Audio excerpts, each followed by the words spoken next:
from Adler.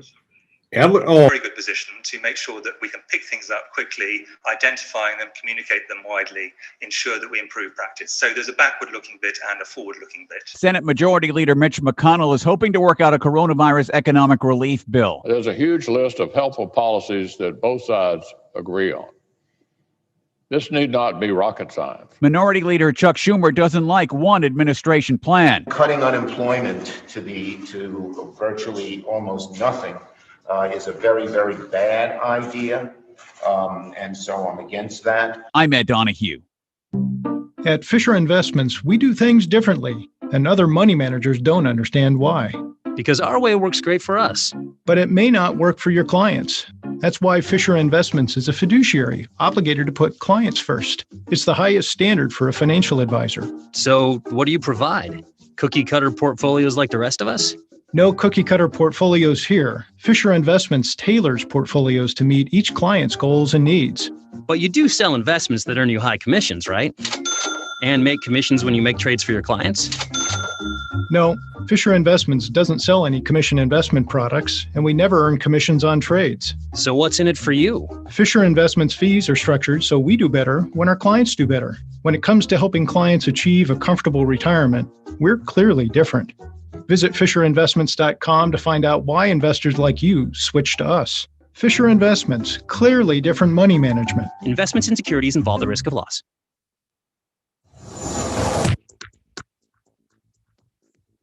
For Devil Radio, 92.7 FM and WTTN 1580 AM, I'm Luke Mathers with your headlines for Wednesday, December 9th. Wisconsin health officials are concerned as testing numbers are decreasing. They say that doesn't help with understanding the bigger picture of COVID-19. DHS Secretary-designee Andrea Palm said during Tuesday's state COVID-19 briefing, that's a problem for the state. We are not testing enough to get an accurate picture of the prevalence of COVID-19, said Palm. Almost 2 weeks ago, the 7-day average of people being tested was around 39,000. This week, that average number is down by almost 10,000 people.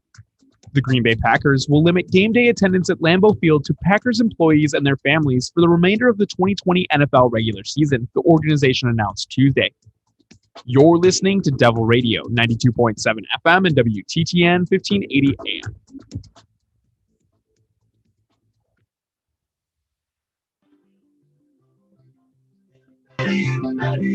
The Devil's Advocates, political commentary from the back of the class. Welcome back to the Devil's Advocates radio show. Dominic reading a little article from the Slate here about Ken Paxton, the Attorney General of the state of Texas, an otherwise indescript figure, noted mostly for his prior corruption and felonious charges. But Dominic, now he is seeking to throw out the votes in the great state of Wisconsin, amongst others. Just enough votes to make Donald Trump the president of the United States. Despite the will of the voters. Because what they all voted illegally. This pandemic, no excuse. If you voted against Trump, you voted illegally? Well, if your state voted against Trump, then let's throw out those votes and have the state legislators assign electors who ultimately will vote for Donald Trump. Sounds like a coup to me. Well, again, I'm going to read. I know I'm being a bit redundant. I want to make sure everyone heard this paragraph and then the conclusion of this fine article, Dom. This fall, Paxton's own staff accused him of even more serious crimes. On October 1st, that was like 2 months ago, Dom, 7 senior staff members asked federal law enforcement to investigate the Attorney General for violating federal and or state law, including prohibitions related to improper influence, abuse of office, bribery, and other potential criminal offenses. The group was led by Jeff Mateer, who served as Paxton's top assistant before resigning.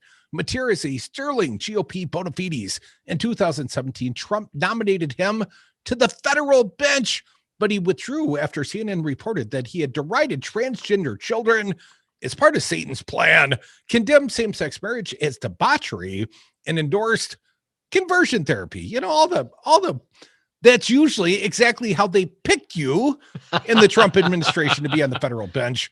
Anyways, Paxton dismissed Mateer and his colleagues as rogue employees and fired aides who refused to resign after reporting their boss These aides then launched a whistleblower lawsuit against the attorney general.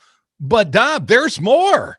Mateer's letter did not explain the allegations against Paxton, but in a leaked text message, he told Paxton that the complaints involved his relationship and activities with Nate Paul, a real estate developer in Austin. Paul donated $25,000 to Paxton's 2018 campaign. You know, the guy got reelected after being charged with a felony, Dom. It's shocking that Texas didn't turn blue this elective cycle, but I read on. The two are, at a minimum, acquaintances. While Paxton was having an affair with an aide to a GOP state senator, he encouraged Paul to hire his mistress. You know, at least he's looking out for her, Dom. Now, Paxton has acknowledged the affair, but denied pulling strings for his mistress. So he's not, he didn't look out for the mistress, according to Paxton. Paul has denied that he hired the individual at Paxton's request. But he did hire her. You say tomato, I say tomato, Dom. In recent years, many of Paul's businesses have declared bankruptcy, leading to legal disputes with creditors. One conflict involved the Mitty Foundation, a nonprofit that provides grants and scholarships to lower-income students. The foundation invested with Paul, then sued him, alleging that he concealed financial information. Paul then agreed to buy out the foundation's interest in the partnership for $10.5 million, then allegedly refused to pay. Paxton, acting as attorney general, intervened on Paul's behalf. Well, that was swell, asking the judge to halt the case. Following this intervention, Paul's lawyers contributed $25,000 to Paxton. Then shortly before Mateer sent his letter, Paxton withdrew from the proceedings. You know, trying to wash the blood off his hands, Dom, a little bit more. In 2019, the FBI raided Paul's mansion and offices in an investigation that is reportedly focused on securities fraud. Paul then accused FBI agents, federal prosecutors, and a federal judge of breaking the law, alleging allegations that appear to be frivolous. No. Yet Paxton quickly jumped to his defense. The attorney general appointed a special prosecutor to investigate Paul's accusations against the federal government at $300 an hour. He picked Brandon Kamek, a young Texas attorney with no prosecutorial experience, and retained control over the probe. Those are the best kind. See Bill Barr. Kamek has ties to Paul's own attorney. Mateer's letter was likely inspired by Paxton's effort to derail the federal investigation into Paul. And on November 17th, that's like 3 weeks ago, Dom, the AP reported that the FBI is now investigating Paxton alongside Paul. According to the AP, the FBI believes the attorney general may have abused his office to help Paul get out of legal trouble. This probe raises the prospect of federal bribery corruption charges against Paxton. You know, the Texas AG, the guy that wrote the big lawsuit. Dom, this time around, he has no power to defund the prosecutors, though he is already using the powers of his office to undermine the FBI's credibility. Wow. Just a couple more paragraphs from the Slate.com article. As his term winds down, Trump has shifted his attention to pardoning his friends. Some of his pardons are extraordinarily broad and even seem designed to fend off future criminal charges. You think? While a president cannot pardon someone for future conduct, he can pardon them for offenses that have already been committed, but not yet charged.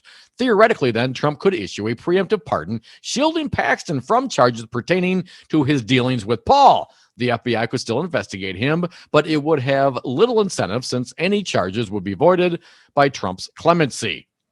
If Trump does grant Paxton preemptive clemency, he could still be liable under state law. Texas Governor Greg Abbott could pardon him for state crimes, though he's distanced himself from the attorney general this fall. But a pardon is a powerful shield that could immediately resolve Paxton's most serious legal difficulties. There is no chance that the Supreme Court will take up his case. It takes 5 votes to hear a dispute between states, and 0 justices will burn up their political capital on this farce. Paxton's lawsuit won't overturn the election, but it just might succeed in keeping him out of federal prison. Well, then it would be the big one indeed, wouldn't it, Tom? At least from his point of view. Mark Joseph Stern, writing at the slate.com. Donald Trump putting a lot of stake in this lawsuit. Last best hope. They're all just grifters. They're all just common that's criminals. the concern. What's the cost, right? So Trump's, making money, let's call it $250 million, right? We got this guy in Texas. He's got his legal problems. Well, hell, if I throw something out there, maybe I'll get myself a pardon. And what is the real life consequences of this continued behavior? Well, you have 70% of the Republicans doubt whether or not this election was actually fair or valid. Well, why do you think that is? Because they got people like Paxton and people like Donald Trump and people like Ron Johnson, who says privately to other Republicans, yeah, he knows Trump's lost, but he can't say that because it would be political suicide. What? I mean, when you lose an election, it's over, right? It's done. What are you talking about? So what happens? What continues out? Well, this horde, is great percentage of the 70 million people who voted for Donald Trump think there is concern and an issue with this election. And they're getting more and more conspiratorial and violent. Now let's see whether or not somebody has the courage, whether it's a legislator or legislatures, or whether it's a justice of the Supreme Court or a number of justices of the Supreme Court.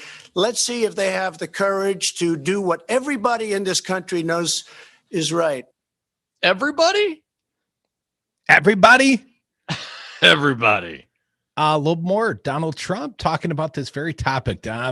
He's encouraging it because what's he got to lose? Cut 36, please, Jim McCabe. If somebody has the courage, I know who the next administration will be. And I'll tell you what, life will be much easier for this country because of what we've done. Whoa, that sounds like a threat. Life will be much easier if you do what I tell you. Otherwise, I can't guarantee you that life won't be easy. I didn't see that as a threat, more like a brag. Like, I'm going to be so much better than the guy that beat me in the election. Hey, these are great windows. It's a shame if they would break. I could sell you insurance to, if they did break, then I would repair them and I'd find the perpetrator who did it. But if you do not buy my insurance, I cannot guarantee you that your windows will not break. Yeah, that's not a threat either. Well, you speak the Sicilian. Language, man. I'm not Sicilian. I guess it's just an instinctual thing. More from Trump, overcoming the virus. Well, Dominic, the numbers are skyrocketing downward. We always come through to overcome every hardship and surmount every obstacle. And I think you'll be seeing that over the next few months. The numbers should skyrocket downward. like a rocket crashing to the earth. Like his administration, skyrocket downward. Like his electoral chances, even at the Supreme Court, Dom, they're skyrocketing downward. He has the best words. He just doesn't know when to use them. Well, Dominic, the vaccine is a modern day miracle. There's more there, but I'm not sure if it's part of the cut. Let's play it. 38, Jim McCabe. Because of a lot of the people in this room, the job you've done on the vaccine, together with a lot of others, has been a modern day miracle. There's more. Let's keep going on the Trump. Eat your broccoli, everybody. Cut 39. We think by spring, we're going to be in a position that nobody would have believed possible just a few months ago. Well, he gets the slow clap. By spring, because it was just February of this year where he said, it's 15, going to be going down to 5, and pretty soon it's going to be down close to 0, and that's a pretty good job we've done. Why would we need a vaccine if it's a really good job we've done? Well, Dominic, it's going to disappear by Easter of 2021. Right. Did he not clarify the year? I guess I didn't get the details on that. Cut number 40, Donald Trump pushing the FDA hard. Mass distribution. We're just days away from authorization from the FDA, and we're pushing them hard, at which point we will immediately begin mass distribution. Well, he's been mass distributing some factually challenged information, Dom. More from the POTUS, hashtag not my POTUS, executive orders for vaccines, vaccination by fiat, cut 41. Sign an executive order to ensure that the United States government prioritizes the getting out of the vaccine to American citizens before sending it to other nations. How are you going to control private industry? Pfizer reportedly gave you the opportunity to buy more vaccine for American citizens, but you cannot force a foreign corporation to provide more to us. Can you, Dom? Did I read that one wrong? Generally speaking, I would think that would be the case. Vaccines for every American that wants one. Well, this is my concern, Dom. So many of the Trumpsters are anti-vaxxers. Are they ever even going to take the vaccine, especially after his dumbass is out of office? Cut 42. If authorized, tens of millions of vaccine doses will be available this month. And we'll get it distributed very quickly. We have that all set, and hundreds of millions more will quickly follow. Every American who wants the vaccine will be able to get the vaccine. And thank God he is the president, Dom, because if Joe Biden was the president, it would take infinity years to get a vaccine. Terrible. Infinity is the word he uses. Cut 43. Before Operation Warp Speed, the typical time frame for development and approval, as you know, could be infinity. To infinity and beyond. Just a couple more quickly. Jimmy K, what a journey. Cut 44. It's the one right after 43, Bill. It's been some journey for all of us. It's been an incredible success. Steve Perry like. Incredible success. 260 some thousand dead. One more. If we could please, cut 45. Well, they're Christmas parties, and frankly, we've reduced the number very substantially, as you know. And I see a lot of people at the parties wearing masks. He was answering asked a question. Yeah, why do White House events not follow your own guidelines? Was his answer? Was his first response? Well, it's a Christmas party. Well, oh, great. I guess that's a waiver then. Well, it's a Christmas party, man. Oh, Gotta okay. have hundreds of people over. But it's a pandemic. Yeah, but it's a Christmas It's party. a Christmas. What are you have a war on Christmas? I want to get drunk. I think that's why we got a pandemic spiraling out of control, kind of like my tongue. Come back with us. More Devil's Advocates phone lines open. Dial them up, 844-967-2789.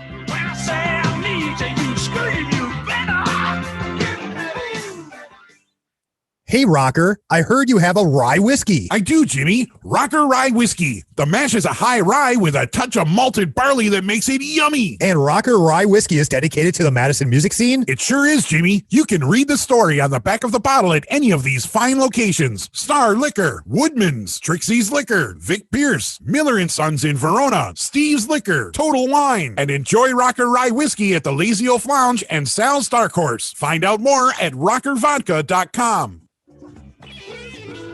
Stream the Devils and Progressive News and Talk 24/7 at the Devil's Advocates Radio Network, Wisconsin. That's DARNWI.com. That's DARNWI.com.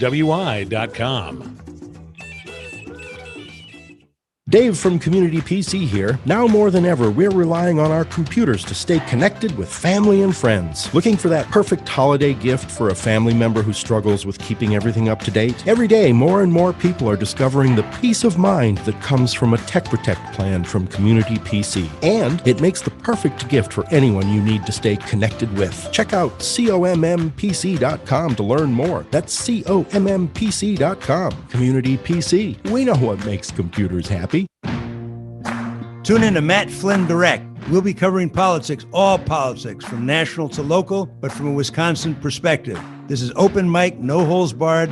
You call in on any political subject. If you can say to a judge, the Attorney General of the United States instructed all the U.S. attorneys to investigate for fraud, which itself was wrong, anti-democratic. The U.S. attorneys don't go on a witch hunt. Listen to Matt Flynn Direct every weekday from 6 to 8 a.m. only on Devil Radio.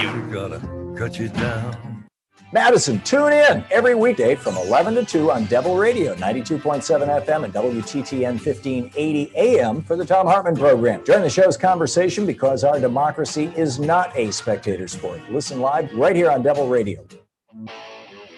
Talk radio made for the 99%, only on 92.7 FM and WTTN 1580 AM, Wisconsin's home for Devil Radio.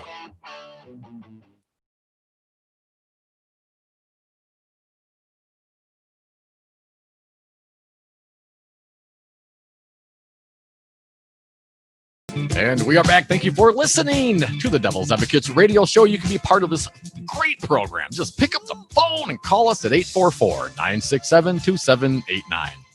Dominic, the president of the United States, hashtag not my president, Donald Trump, taking the opportunity to claim credit. You know, he's going to, vaccinate us all through executive fiat, or so he claims. And these are private corporations. Pfizer, I believe, didn't even participate in the Operation Warp Speed, didn't take his money. And when offered on behalf of the United States people, when Donald Trump was given the opportunity to negotiate a prior deal with Pfizer, declined. They didn't know if it was going to be any good or not. You know, sometimes you got to walk away from the negotiation table and then come back later and beg for worse terms than you were offered prior. What a deal. This man is a deal maker. He is. Well, Dominic, we've spent far too long talking about the big one, and we'll talk more about the big one, this hope that Donald Trump can still overturn the election. And my qualm is going to be what happens when the reality sets in.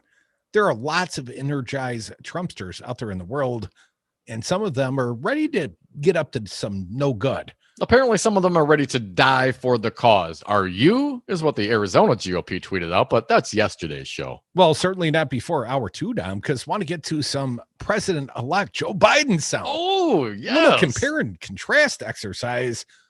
Let's talk about Joe Biden's health team. The theme throughout these sound bites. Jimmy K, gonna need your help going to the Joe Biden world-class crisis-tested team. Play cut 11. Is a team of world-class experts at the top of their fields, crisis-tested, defined by a deep sense of duty, honor, and patriotism. Well, Trump had Jared. Jared does it all. I mean, think about the efficiencies of the Trump administration. If you got a problem, Middle East, give it to Jared. Oh, lots of problems. Biden, more from Biden on his health team. They will be ready on day one, cut 12. They're going to be ready on day one to spare not a single effort to get this pandemic under control so we can get back to work, get back to our lives, get back to our loved ones. More Joe Biden, lucky cut 13. They'll lead the COVID-19 response across the government to accelerate testing, fix our supply chain, and distribute the vaccine. They'll work with my economic team because controlling the pandemic, delivering better health care, and reviving the economy go hand in hand. Now, Dominic, Joe Biden has some big objectives for the first 100 days of his administration. They all do. You know, Trump's was to, see how much money he could grift off the top. Joe Biden's got a slightly different plan for his first 100 days. 3 top objectives laid out for us. Cut 14. Masking, vaccinations, opening schools. These are the 3 key goals for my first 100 days. But we'll still have much to do in the year ahead, and sadly, much difficulty as well. Well, we're going to have to mask up for the entirety of Biden's first 100 days. Cut 15, please. Whatever your politics or point of view, mask up for 100 days once we take office. 100 days to make a difference. It's not a political statement. It's a patriotic act. Well, that won't stop Republicans from crying tyranny, Dom, because the only way you can make that happen is with a mask order, a mandate, if you will. Cut 16, Joe Biden. I'm going to ask for a masking plan. Everyone for the first 100 days of my administration to wear a mask. It will start with my signing an order on day one to require masks where I can under the law, like federal buildings, interstate travel on planes, trains, and buses. How will the Wisconsin Institute for Law and Liberty utilize the corrupted branch of the Wisconsin Supreme Court to overturn Joe Biden's national mask order, Dom? It's going to be difficult, but I think they see a path from here to there, much like Trump sees a path to the presidency for a second term. More on Biden's first 100 days, if we could. Play 17, Fancy Jimmy K. We did not get into this mess quickly. We're not going to get out of it quickly. It's going to take some time.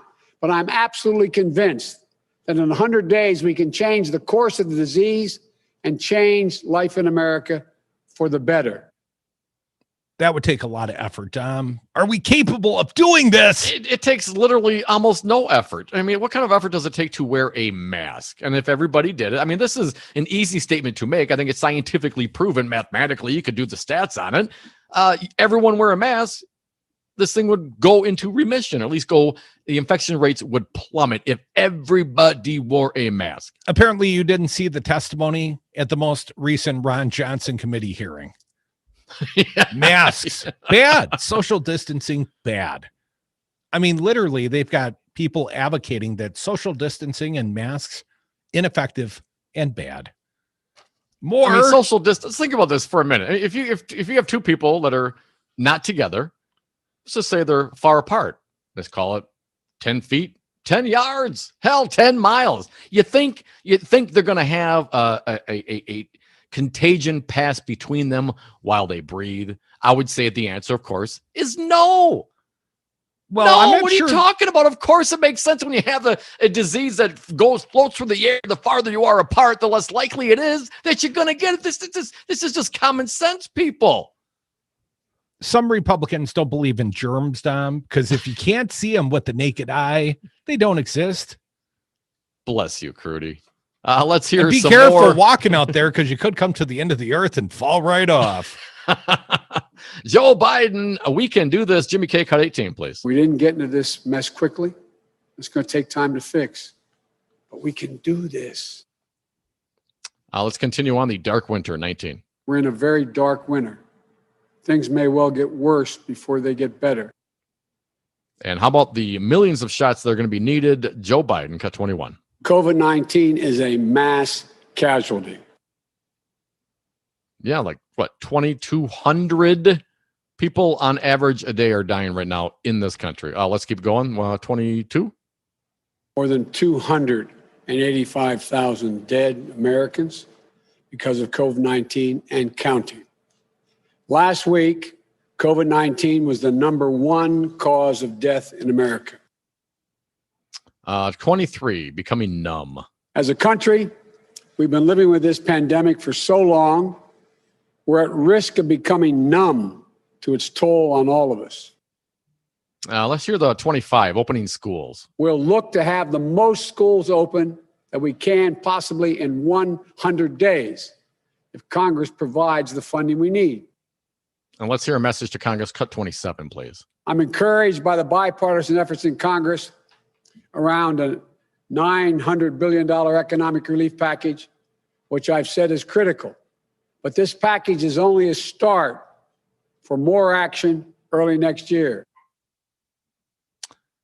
President-elect, Vice President Joe Biden, talking about his health plan, talking about his team, talking about the vaccinations, sounding very presidential. Folks, we are the Devil's Advocates. Come back with us. Your calls in the 3 o'clock hour. Crudy had a conversation, or at least listened to some Rush Limbaugh. He's got some observations. And of course, the happy hour, Mike McCabe, Executive Director, Our Wisconsin Revolution, and John Nichols from The Nation. Come back with us.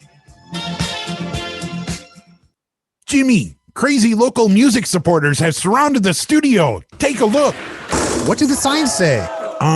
Support local music, double dipping is a right, and I love the Jimmies. What do they want?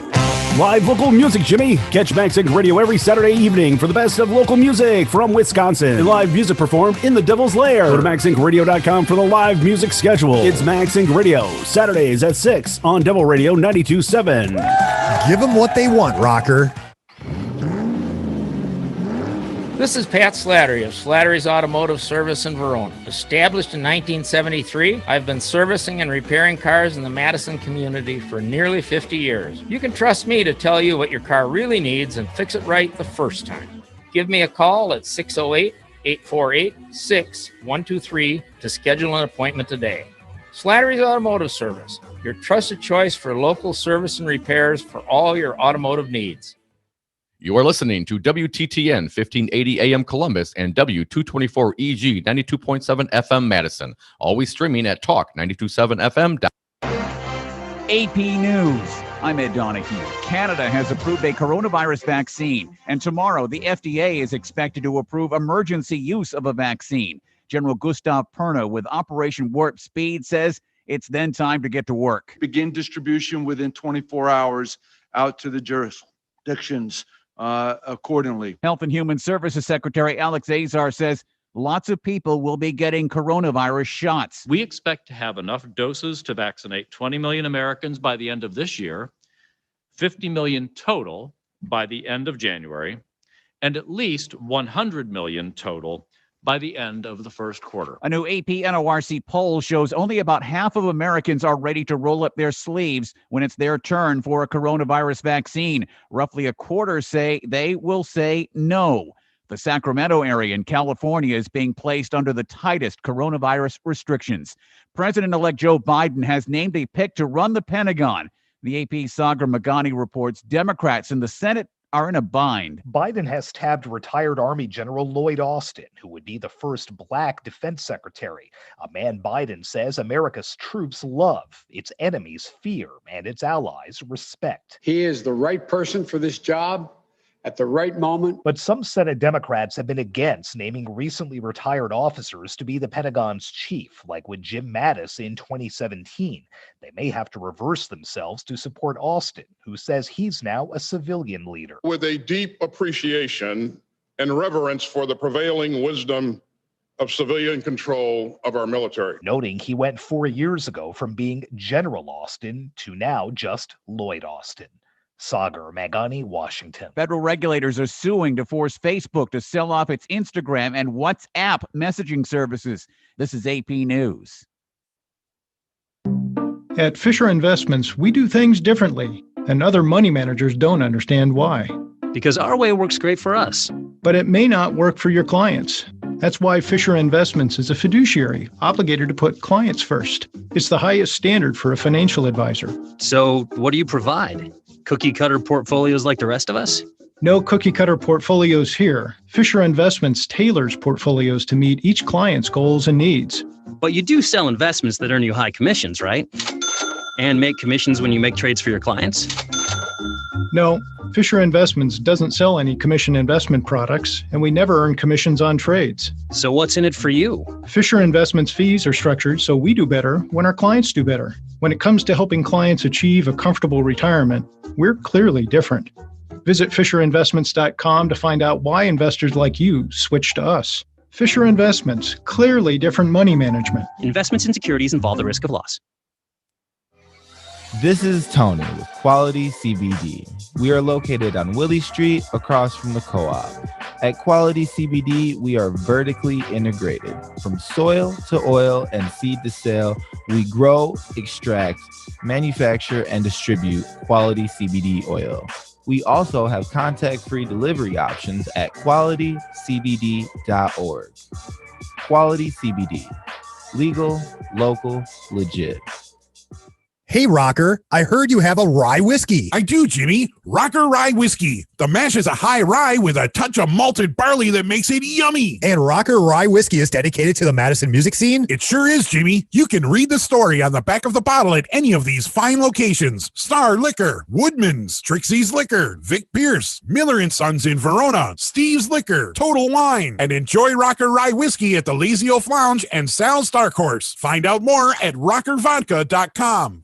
Hey folks, Patrick here from Pegasus Games, here to remind you that we're open for all your at-home gaming needs, both online at pegasusgames.com or in-store from noon to 6, with extended hours on Saturday and Sunday morning from 10 a.m. to noon for high-risk customers. From our new line of puzzles to pass the time, to the perfect board game to reconnect with family and friends. Walk-ins welcome or curbside pickup available over the phone or online at pegasusgames.com. Pegasus Games, home to games you never outgrow.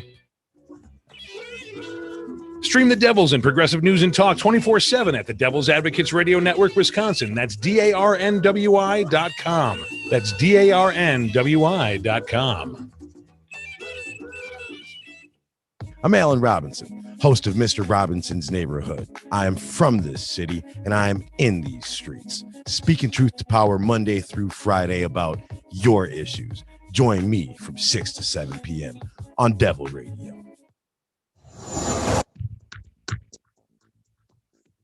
For Devil Radio, 92.7 FM and WTTN 1580 AM. I'm Luke Mathers with your headlines for Wednesday, December 9th. An F-16 with the Wisconsin Air National Guard's 115th Fighter Wing crashed in Michigan's Upper Peninsula, and the status of the pilot is unknown. According to a release from the Wisconsin National Guard, the F-16 Falcon was on a routine training mission when it crashed around 8 p.m. Tuesday evening. The cause of the crash is unknown at this time. Wisconsin Governor Tony Evers said Tuesday he will absolutely take a COVID-19 vaccine when his turn comes. Evers was asked during a news conference whether he believes the drug will be safe and whether he would take it. He said both he and his wife, Kathy, will get it as soon as they can. Forecast of sunny, clear skies today, high of 48 degrees, low of 29 degrees. You're listening to Devil Radio, 92.7 FM and WTTN 1580 AM. Warning, you are about to listen to the greatest radio show ever. And due to contractual obligations and to shield our airwaves corporate licensees from any semblance of liability, responsibility, and gullibility, we must tell you the views represented on this show are not necessarily those of this station or its management. This radio show contains differing points of view on current political topics, and due to the nature of its contents, it should be heard by everyone. Thank you for listening. Now live from the heart of liberal Wisconsin, where the political party is just beginning, welcome to the Devil's Advocate Show. Best friends proving it's never personal, only politics. Please allow me to introduce myself. Now here are your hosts, Dom and Crute. Welcome back. Hour 2 of the Devil's Advocates Radio Show, the big Wednesday edition. Dom, in lawsuits, the granddaddy of them all, the big one. Well, the Texas Attorney General, who might just be seeking a pardon because he has been charged with crimes. Anyways, might just be looking for a pardon, but caught Trump's eye. And if that was his intention, mission accomplished, right? What's Trump value most of all? Well, your money and, of course, loyalty. Loyalty, Dom. But I would also say this, saying that it caught Trump's eye would seemingly mean that Trump had no idea, or this administration had no idea that anything like this could possibly happen. And it's just good fortune that something like this came down. I'm not clear that that's the case. Just throwing that out there. Who cares if they coordinated, quote unquote, this lawsuit with Paxton down in Texas? I mean, ultimately, the Supreme Court will be the decision makers. And they rejected outright 7-0 a Pennsylvania suit filed by the Republicans, of course, seeking to overturn the will of Pennsylvania's voters. And the Supreme Court. About the U.S. Supreme Court? Yes, the U.S. Supreme Court rejected 7-0, one statement. We declined this. I mean, hell, Alito suddenly part of the deep state, right? And here's an article. Dom, want to start here for hour 2. I just want to be clear, though. You're saying 7-0. Did people abstain, or was this is the U.S. Supreme Court? There's 9 justices. Was it 9-0? Damn it, man. I've moved on already. All right. I'm sorry, man. My understanding, you do possess a computer and the capability of Googling, right? A one sentence rejection of the lawsuit. A unanimous rejection of the lawsuit by the U.S. Supreme Court. And if I've got the math wrong, my apologies. I often talk about the 7 on the Wisconsin Supreme Court. Maybe I got the math wrong. Yes, there are 9 on the U.S. Supreme Court. And even Kavanaugh, even Amy Coney Barrett. I mean, nobody's down for overturning the election. Hell, they don't even want to hear this case. And in fact, the case was first approached through Alito. And like I said, the very, very conservative, the shake your head at the president during the State of the Union address, that Alito, suddenly he's a QAnon deep state plant by the Democrats down, rigging the election against Donald Trump. When you fire up the loon balls, they will turn on you on a dime. Can I turn to the next article? Please. All right, buddy. The Republicans leading a hearing on Wisconsin's election won't say whether he believes the state went to Joe Biden. Patrick Marley reporting just 23 short minutes ago, the chairman of the Assembly's election committee says he's unsure unsure. I'm not sure who won Wisconsin's presidential election and might support having the GOP-controlled legislature try to flip Wisconsin's 10 electoral votes from Joe Biden to Donald Trump. And this is your committee chair. Well, his name, Republican Rep. Ron Tussler of Harrison, the chairman of the Assembly Committee on Campaigns and Elections, also said he would not vote early in person in the spring election, as he did in November, because he no longer believes the procedure is being conducted legally by officials around the state. I guess he wants to disenfranchise himself in the fall as well, Dom. Tussler's committee plans to host a wide-ranging hearing Friday alongside a Senate committee to look into the November 3rd election, which Biden won by about 21,000 votes, a margin of about 0.6% in the state of Wisconsin. The legislative hearing comes as courts in Wisconsin try to resolve lawsuits by Trump and his allies before the Electoral College cast ballots Monday. That's next Monday, the 14th, Dom. Meanwhile, one of Tussler's colleagues warned of a revolt over the election, and a Republican on the State Elections Commission said he had filed a complaint against Democratic Governor Tony Evers for certifying the results. How dare Tony Evers certify the results, the will of Wisconsin voters? In an interview with the Milwaukee Journal-Sentinel, Tussler wouldn't say whether he agreed with the election officials who found Biden won Wisconsin. Ask me after the hearing, he said. You know, he's a big tease, Dom. I think we're going to get some new information at that hearing. Listen, this is just so ridiculous. Regardless of what you think, if there's new information to come, or the process wasn't followed properly, Biden won the election. Just say it. Biden won the election. He will not say it, Dom. If you want to investigate, he won it. It was certified by Evers, as he criticizes. He won the election. Now, you want to talk about the process. You want to talk about whether or not they're confined and all these things. Those are conversations to have. Sure, knock yourself out. A fraudulent, rigged election is no legitimate election at all, Dom. But there is a result from even if it's a fraudulent, rigged election, there is a result. There is a known result, even if you think there was fraud involved. The known result is that Joe Biden won the election. That is a fact. Yeah, but if you think the election was rigged and fraudulent, you don't legitimize the results of this rigged election, Dom. And hence, as I go back to the article, asked if he wanted to have Republicans who control the legislature change how the state's electoral votes will be cast.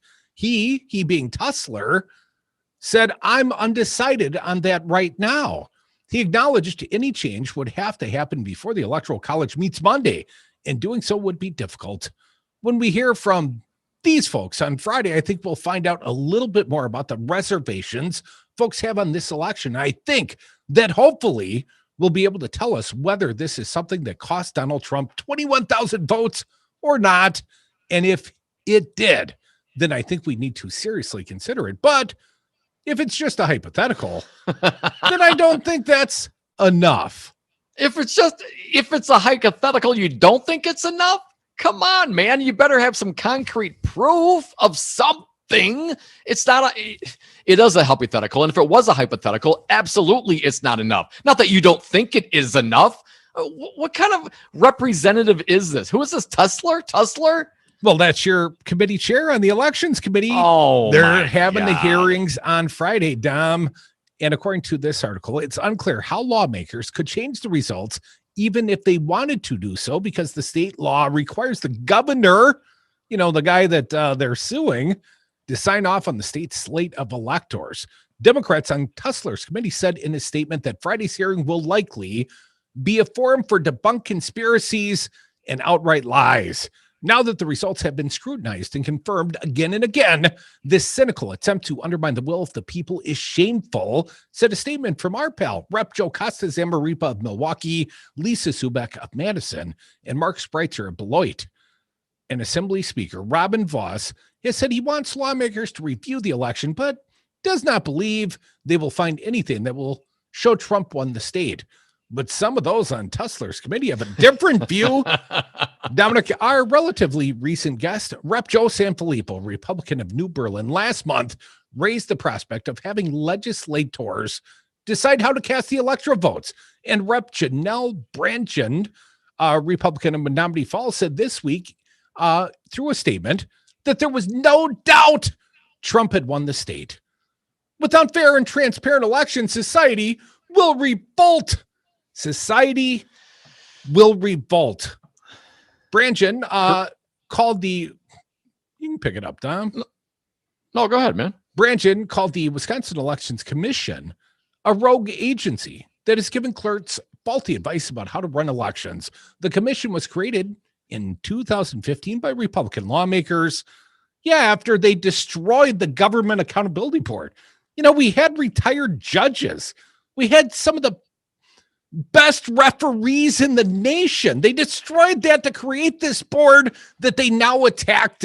No, they destroyed it to give cover for guys like Scott Walker for coordinating and for retribution for investigating Scott Walker. That's why they destroyed it.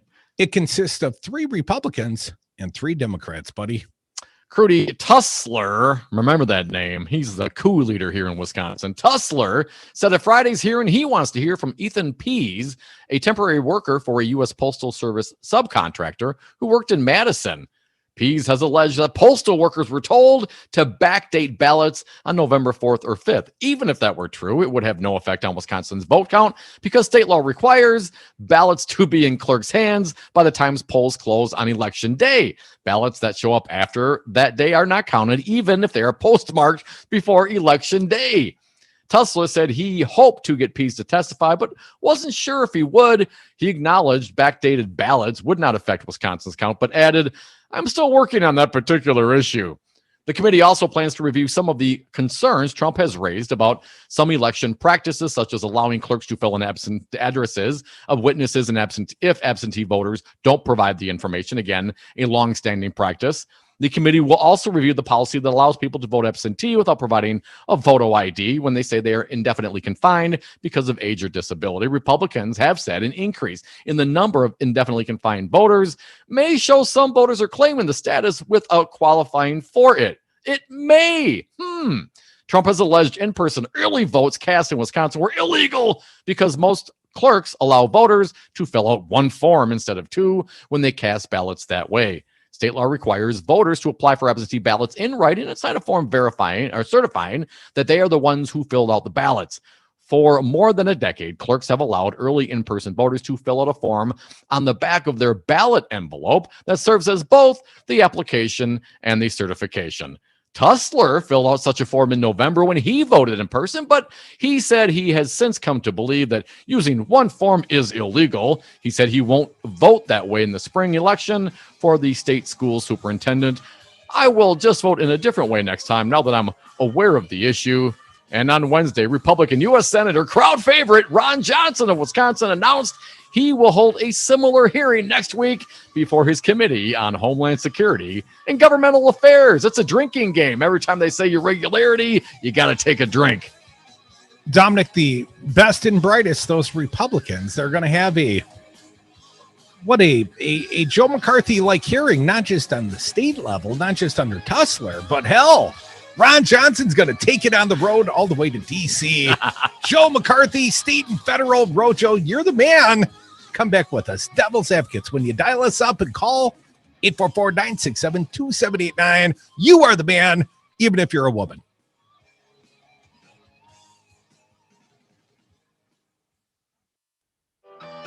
Do you know the Devil's Advocate started as a podcast, just 2 buddies talking into an iPad because we thought we had something to say? Do you have something to say? Let Devil Radio guide you. Launch your own broadcast quality podcast. Utilize our studios and staff, our hosting platform, and we will even promote your podcast on Devil Radio. Monthly packages start at just $295. Devil Radio's podcast platform to launch immediately after the election. Call today to learn more. 608-819-TALK. Stream the Devils and progressive news and talk 24/7 at the Devil's Advocates Radio Network, Wisconsin. That's DARNWI.com. That's DARNWI.com.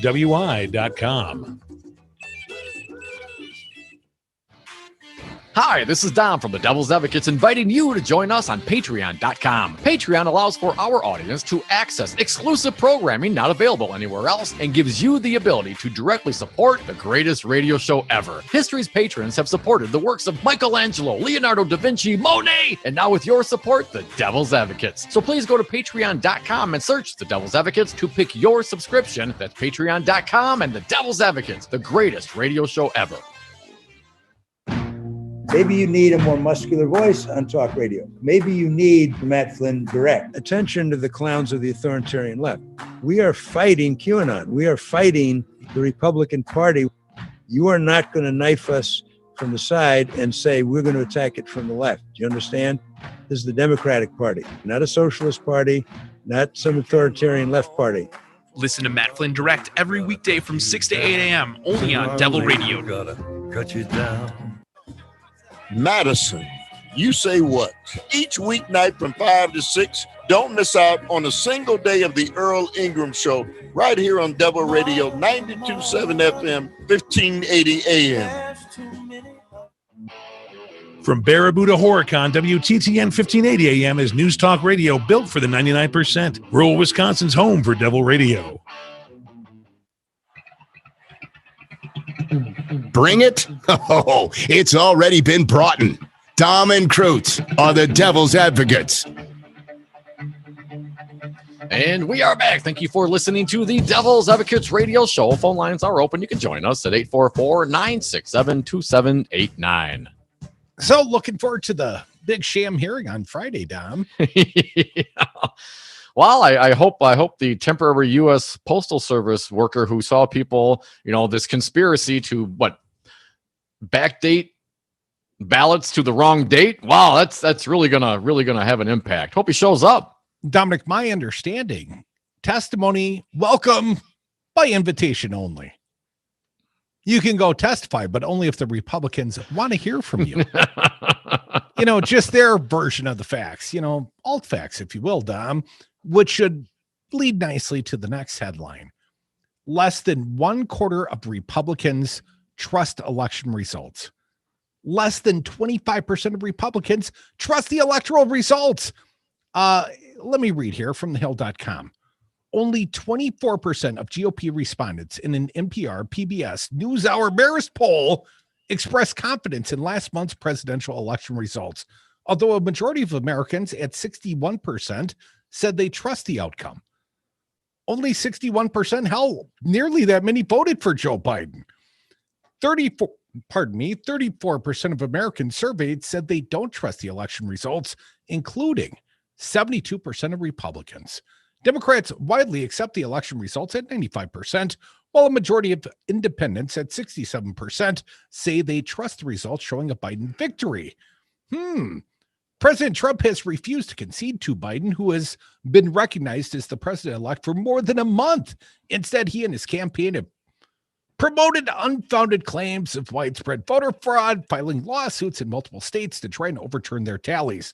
Most respondents at 65% think that Trump should formally concede to Biden. Do it formally.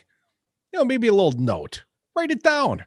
Including 93% of Democrats, 75% of independents. But amongst Republicans, 62% say they don't think the president should concede.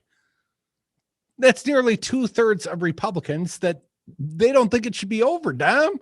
It ain't over till they say it's over. Was it over when the Germans bombed Pearl Harbor? Hell no. Hell no. And it ain't over now. Although he hasn't conceded, Trump alluded to a possible 2024 presidential run in his remarks at the White House Christmas party last week. A majority of U.S. adults surveyed at 60% say they do not want to see Trump run again, compared to 32% who say they do. 8% of Democrats and 26% of independents said they want to see another Trump campaign, compared to 67% of Republicans. Most Americans so far back how Biden has handled himself during the presidential transition at 56%. 49% approve of Trump during the 2016 transition. A total of 59% of respondents said Biden will do more to unite the country than divide, compared to 43% who said the Same about Trump in 2016. The 43% that thought Trump was going to unite the nation, Dom. Boy, was that a bad bet. Unite? About 916 registered voters polled here, Dom. But the vast majority of Republicans don't think Trump should concede. And hell, they aren't even clear that we had a fair election here in the United States. You can see where we're going from here, can't you, Dom? Well, again, I got to reiterate, Mark Elias, the Democratic elections attorney, has pointed out this administration, at least this campaign, Trump's campaign, is 1 in 53 in court cases. 1 win, 53 losses. And I'm not clear on the win, but I think it might have something to do with whether or not they could get closer than 6 feet or something along those lines. I have to look that up. 1 win, 53 losses. So as the Republicans, who obviously, according to the polling, many of them don't believe that Trump should concede. And many of them do believe that he should exhaust all legal remedies. Great. Knock yourself out. 1 in 53. Double it up. 2 in 106. I mean, at some point you exhaust your legal remedies. So now, what is your intent? If you cannot prove the fraud, if you cannot prove what you say happened that turned this election to Joe Biden fraudulently, illegally, somehow some untoward things were done. Well, now that's up to the coup. Now it's up to guys like Tussler in the state of Wisconsin, but he can't do it alone, Crudy, also from the Hill. Senator Ron Johnson on Wednesday did not rule out challenging the results of the Electoral College next month when Congress formally certifies the vote. Attaboy, Ron, history is going to remember you so fondly. So proud Chairman history is going to be of you. The Senate Homeland Security and Government Affairs Committee announced the same day that he would hold a hearing next week on the irregularities. Remember, that's a drinking game on the 2020 election. When asked if he plans to challenge the election results, Johnson told reporters, quote, "I would say it depends on what we found out. I need more information. The American people need more information. I'm not ready to just close and slam the book on this thing and go, okay, let's walk away from it." Johnson's remark come as Rep. Mo Brooks, a Republican from Alabama, said he will object when Congress convenes next month to certify the Electoral College votes. In order to get a vote on the objection, Brooks would need a senator to object as well. Brooks disclosed on I think we've got our man. I think we've got our senators about his effort and was cautiously optimistic at least one would join him. Johnson said he has not discussed the matter with President Trump, who gave Brooks a shout out on Twitter this week. Senator Mitt Romney, the Republican from Utah, on Tuesday criticized the push by House Republicans to challenge the Electoral College vote in Congress. Madness, Romney told reporters. This is madness. We have a process. Recounts are appropriate. Going to the court is appropriate. Pursuing every legal avenue is appropriate. But when trying to get electors not to do what the people voted them to do is madness. Madness, I tell you. Rojo, step it up for the Trumpsters out there pushing the conspiracies. Again, recounts, courts, legal avenues, totally fine. Coups, not so fine. It may be asinine, it might be weak, but that is exactly what they are trying to do. They are trying to overturn the will of the people of this country, and this shall not stand. You know, Dominic, I've got a headline here that completely and utterly vindicates Ron Johnson, perhaps. Oh yeah. Really? Oh, yeah. Breaking news. Come back with us. Me. Maybe Rojo was right. And it involves Hunter Biden. The investigation. It continues. The show continues. Come back. More Devils.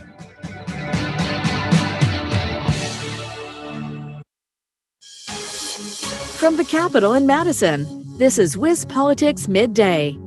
I'm Stephanie Hoff, your host, and this podcast is brought to you by Spectrum. We've been keeping a close eye on the lawsuits from the Trump campaign and others to overturn the election results. And after taking a break yesterday from navigating those legal battles, Pat Pavletti is here today with the latest update. The first is President Trump's attempt to throw out millions of votes, essentially all of the votes in Wisconsin. Pat, where does that stand right now? Well, Stephanie, just to start off, I'll say that with all of the legal briefs I've been reading, I may have just been better off going to law school. But as for this suit in particular in federal court, essentially what the suit alleges here is that election officials made decisions on how the election was administered that weren't approved by the state legislature and thus usurped lawmakers' authority. So it's asking here for a federal judge to overturn the results and then remand the election to the GOP-controlled state legislature for a remedy that could include lawmakers selecting the state's slate of electoral college electors. Now, remember, both parties submitted a slate of electors ahead of the election. And essentially, in voting for the president, you aren't necessarily voting for the president, but rather voting for that party's slate of electors. Now, we did get some responses from this in a number of legal briefs. So let's start with Governor Tony Evers. He essentially argued that these attempts to throw out the vote and turn the election over to GOP lawmakers is, and quoting here, not merely implausible, but profoundly anti-democratic and contrary to the rule of law. And then there's that suit filed by Texas Attorney General. He's looking to overturn results in Wisconsin, Pennsylvania, Michigan, and Georgia. And the U.S. Supreme Court has set an afternoon deadline tomorrow for a response. That's right, Stephanie. And this is something that actually was filed yesterday. We didn't get to on the midday podcast because we were taking a one-day break from analyzing all of this litigation. But let's circle back around to it now. So as you mentioned, Texas Attorney General Ken Paxton is asking the Supreme Court to take this case. He is pointing to Wisconsin, Georgia, Michigan, and Pennsylvania. And probably worth noting, Stephanie, all of the state legislatures in those states are controlled by Republicans. And he's asking something similar to the Trump lawsuit, asking that those states allow the legislatures to appoint the slate of presidential electors. Now, we did get response back from this from Attorney General Josh Kaul, a Democrat, of course, and he essentially slammed his Texas colleagues' challenge as a genuinely embarrassing lawsuit. Now, here's a quote from him with a quick shout out for our football fans here. Texas is as likely to change the outcome of the Ice Bowl as it is to overturn the will of Wisconsin voters in the 2020 presidential election. That's from Josh Kaul. Now that we've seen the kind of top level overview and the response, let's get a little bit more into the nitty gritty here. Essentially what Paxton argues is that the action of Wisconsin officials, again, violated state law. And what he really pointed to is using drop boxes for absentee ballots, as well as raising objections to the number of indefinitely confined voters who cast a ballot. Now, that, of course, is something we've talked about on this podcast. The kind of sticking point here is that is a mechanism by which a person can request an absentee ballot without showing photo ID. This next one is out of court, but on the election front. A GOP member of the State Elections Commission filed complaints against the agency's administrator and the governor. You're listening to Devil Radio 92.7 and WTTN 1580 AM. And that's pretty cool.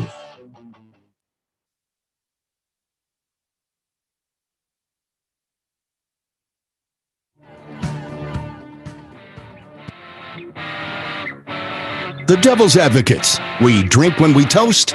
We toast when we drink. Welcome back to the Devil's Advocates radio show. Happy hump day to us all. Dominic, breaking news at this very moment. I'm going to re-headline this. Complete and utter vindication for Ron Johnson, question mark? Yeah. If they put a question mark in the headline, the answer is almost always no. But anyways, let me get to the headline, the breaking news. Hunter Biden says he's under tax investigation. CNN reporting President-elect Joe Biden's son, Hunter Biden, said Wednesday in a statement that he learned his tax affairs are being investigated by the U.S. Attorney's Office in Delaware. I'm sure he'd like to release his taxes, Don, but, they've been under audit. So he can't. Hunter Biden said his attorney informed him on Tuesday that U.S. Attorney's Office advised his lawyer of the investigation. I take this matter very seriously, but I am confident that a professional and objective review of these matters will demonstrate that I handled my affairs legally and appropriately, including with the benefit of professional tax advisors, he said in a statement. The Biden transition team also put out a statement about the news. The Biden team said this. President-elect Biden is deeply proud of his son, who has fought through difficult challenges, including the vicious personal attacks in recent months, only to emerge stronger. Dominic, this story is breaking and will be updated. How is this exactly vindication for Ron Johnson, who might vote to, overturn the will of the American people? Well, who do you think rooted up all this stuff, Dom? Yeah. Once you start a little smoke wafting in the wind, surely, eventually, there might be a little fire there. Ron Johnson has been at the spear point in the persecution of Hunter Biden. No one could be prouder today of that breaking headline that, Hunter Biden's under investigation than the guy that's been continually investigating Hunter Biden since Joe Biden announced his candidacy. Well, let's not forget, Rudy Giuliani and the laptop from hell, Crudy. You can't, put it all on Ron. I mean, Rudy had his part as well. Well, I thought Ron helped facilitate that exchange of information. That was my understanding. So anyways, young Hunter Biden under investigation. Daddy still proud. Ron still being Ron. All things considered, Dom, do you think this will turn into anything? If the guy had some if the guy didn't report his taxes properly, sure, investigate. And I'm all about that. If Trump didn't report his taxes properly, investigate him. That's totally fine. And I don't know, the background story, how this thing came about, that this administration has used the Department of Justice for political means. So that being said, assuming there's some there, or there's some concerns, you didn't dot an I across the T, you didn't report some income, whatever the case may be, okay, investigate it. See how easy that is, Republicans? I wish you could do the same with Donald Trump. Here might be the problem for Hunter Biden. I'm just speculating on first headline. It wasn't, some rando that Trump sicked on this case. This happens to be the U.S. attorney from Delaware. This is the jurisdictional attorney general, the one that might actually be pursuing the persecution or the investigation of crimes in their district. This isn't like the John Durham guy they pulled out of some other state to come and do a second look at the Mueller investigation, right, Dom? But he's now they've named that guy. I just want to be clear. Counsel? He's a U.S. But he is a U.S. attorney, right? Yes. Okay, and he works basically at the bequest and pleasure of the president, right? For 45-ish more days. Okay, just want to be clear on that. So you're implying any investigation? No, I'm not implying any, but I'm saying that I'm going to clear that there's not. I mean, yeah, I hear what you're saying, but this is a politicized Department of Justice. We know this. And we know how much pressure think Trump would have has been brought to bear. That we know how much pressure has been brought to bear on Hunter Biden. And if something related to those investigations found something with his taxes, okay. But again, I just take everything with a grain of salt, man. I guess that's my point. And you think Trump would have followed the jurisdictional steps? He would have actually gone to the guy from Delaware. I don't have any such confidence. I think there might be some actual investigation going on. That's my only point. That one might actually be independent of Trump's prop thing. It doesn't mean the guy's not trying to interfere in a number of elections lawsuits. He's trying to persuade, cajole, and change the outcome of the election. What you're telling me, Crudy, is that there's no proof that there's not the U.S. Attorney's Office being politically motivated in this case, right? Can you prove the negative, Crudy? Well, if I was Ron Johnson, I could. 844-967-2789. Let's go to our fair audience. Jack from Merrimack. Welcome back, Jack. What do you got today? Hey, Jack. Hello. Where's Jack? Hey, Jack. Hello, Jack. Lost you there for he a is. second, guys. Apologies. All right. Well, first of all, let me point out that Hunter Biden is not the president-elect. And secondly, let me point out that at least at this point, Hunter Biden, unlike virtually all of Trump's adult relatives, is not in the administration even. Having said that, let me jump to the Texas lawsuit. The big one, Jack. It's the big one. I got to fight. got to watch my language here, because I wonder what is Texas doing, sticking their nose into the election processes of 4 other states? Why would the Supreme Court even consider taking something like that? This is such a strong right-wing Supreme Court. They're in favor of states' rights. It's none of Texas's business what any other state does then. Well, you're trying to use logic on us, Jack. There's no logic laying the foundation of this lawsuit. This is just what Paxton thinks Trump wants to hear, because Paxton could really use a pardon of his own, and he's trying to suck up to the big guy, the guy that's got the pardon power, and give him a few more days of headlines, a few more days to fundraise. Above and beyond that, Jack, that's as far as I can see the logic goes. Yeah, I can't see the Supreme Court, even as crazy as some of these right-wingers on that court are. I can't see them going, doing anything with this lawsuit either. And I hope I'm right, but you never know.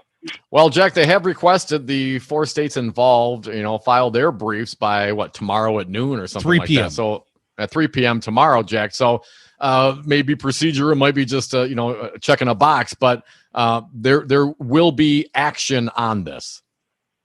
Our standard, Jack, 60% of the time, we're right every time. That's a great standard, guys. Keep it up. Thanks, Jack. Appreciate it, man. You listening. 844-967-2789. Next up, Mark from the SAC. Welcome back, Mark. What do you got? Hey, Mark. Well, I got today. I had another scan today, but they did blood work first. I had a little chat with my nurses over, the Ron Johnson claim about having a woman or somebody testifying about having to be, toilet flushes are more dangerous than not wearing masks. Well, Mark, let me defend that concept for just a second. Let's not forget, Rudy Giuliani was at a oversight committee hearing chaired by Republicans in Michigan the other day, right? And he now famously was flatulent, and the person sitting immediately to his left, within the kill zone, was attorney Jenna Ellis, and she now also has the COVID. Mark, theoretically, she got the COVID from Rudy's fart. You can't prove that she didn't, Mark. And I and we're saying yes we have that all agreed that that you can aerosolize stuff from a toilet flush, and apparently from a fart is aerosolizing it as well, but you're constantly breathing, and that so wearing a mask is the way to prevent that, and we know that COVID travels through the air from breath, so but not to not wear masks. I mean, use that as a justification. Oh, we don't need to wear masks. I mean, apparently is what the gist of what she was trying to say. But we do need to spray the toilet bowl down with Clorox, or close the lid. And it's just like Don was saying, put on a damn mask. Well, certainly, and appreciate your call, Mark. Certainly, if you're sitting downwind from Rudy Giuliani. Oh, thanks for the call, Mark. 844-967-2789. Make sure you folks stick around for the happy hour. Mike McCabe, Executive Director, Our Wisconsin Revolution, going to join us at 4 o'clock, and at 4:30, John Nichols, National Affairs Correspondent from The Nation, is checking in with us as well. Crudy, I know we talked about Rush Limbaugh, and I wonder if you wanted to maybe go there now. We see what the Republicans are doing. We see what their tact is. They've exhausted all reasonable, logical, acceptable means of investigation to find the fraud and the illegalities done in this election. And now it's about hustling state legislatures, pressuring them to overturn the will of the people, which I would call a coup. But there are ramifications for this, Crudy, and I don't want to set the stage for you here, but there is reaction by the right on these cases, and we can see it in the polling. Most Republicans believe what they're hearing. Dominic, we had seen reports that Wisconsin elections commissioners have been threatened, and I had an off the record conversation. I'm not going to describe it because it was off the record, but talked to a friend of ours who is on the Wisconsin Elections Commission. And the reason I called that person is because I was tuned in to righty-whitey bloviator in chief, Rush Limbaugh, today. And Rush Limbaugh is putting a lot of weight, and he's got a lot of weight to offer, Dom, literally and figuratively, but throwing a lot of weight behind this Texas, the big one lawsuit. And as I was listening to Rush Limbaugh describe why he thinks this is the big one and it's got validity and you only have to do the math. And then Rush is talking about the percentages. And we saw Trump tweet out, the bookie said I had a 97% chance at 10 p.m. Yeah, well, the bookie said that the Houston Oilers had a 97% chance of beating the Buffalo Bill that January 3rd day in 1993. But Frank Reich brought him back, the greatest comeback in history. And I would point out, before you've counted the absentee ballots in the state of Pennsylvania and the state of Wisconsin, well, it did look like Donald Trump was winning. And Donald Trump, before I was going to be clear, before they counted all the ballots, it looked like somebody was winning. Okay. At a certain, snapshot in history, which is someone's always winning at a certain snapshot in history. When we were up 3 touchdowns in the first half, we were 97% chance we were going to be state champs.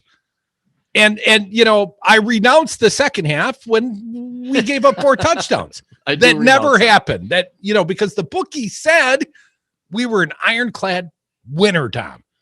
So anyways, Rush Limbaugh using the math and talking about the mathematical improbability, the virtual infinite to zero chance that Donald Trump, when he was up by 800,000 votes overnight in Pennsylvania, and the state of Wisconsin was 100-something thousand votes, before they dropped the absentee ballots in, let's see, Pittsburgh and Philadelphia and Milwaukee in those respective states, before they counted all the votes, Donald Trump had significant leads. And Donald Trump, went off to his evening slumber that night, claiming victory on election day.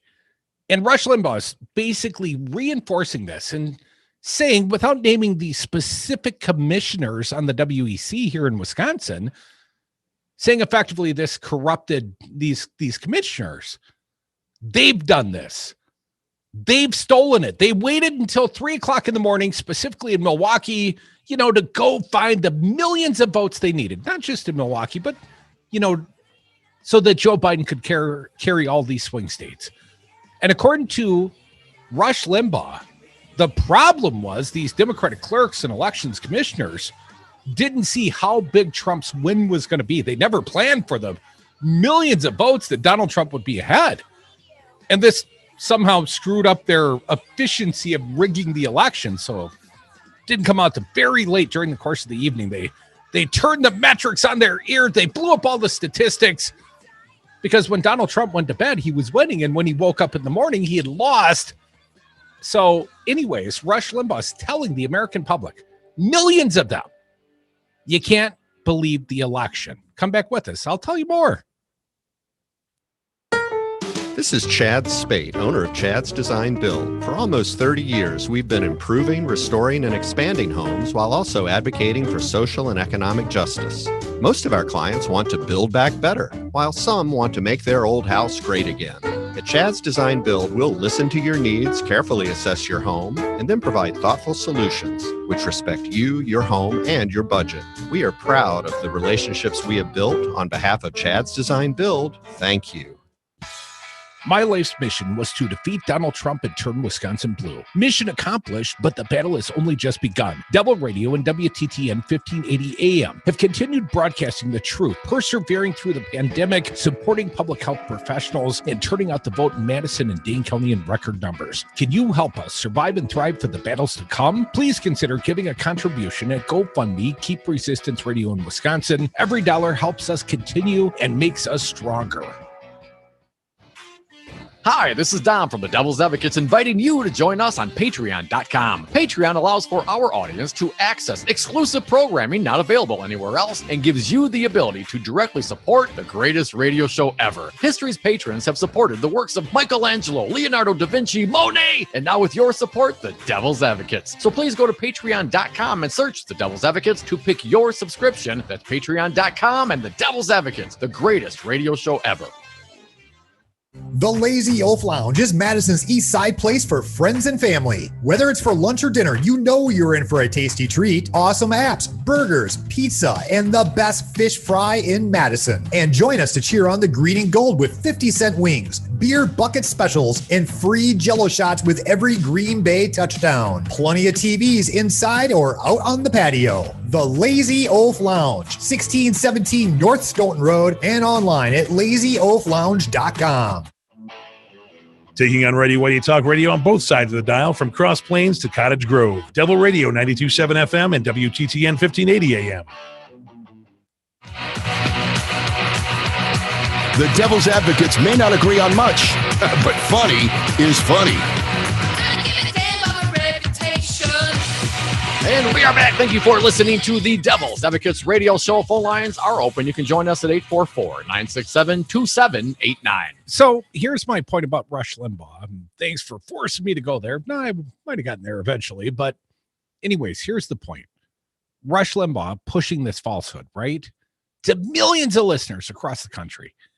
And he might not be singling out by name the individual Wisconsin elections commissioners who've killed themselves doing this job that pays them like $100 a meeting. This is an appointment position. This isn't a job.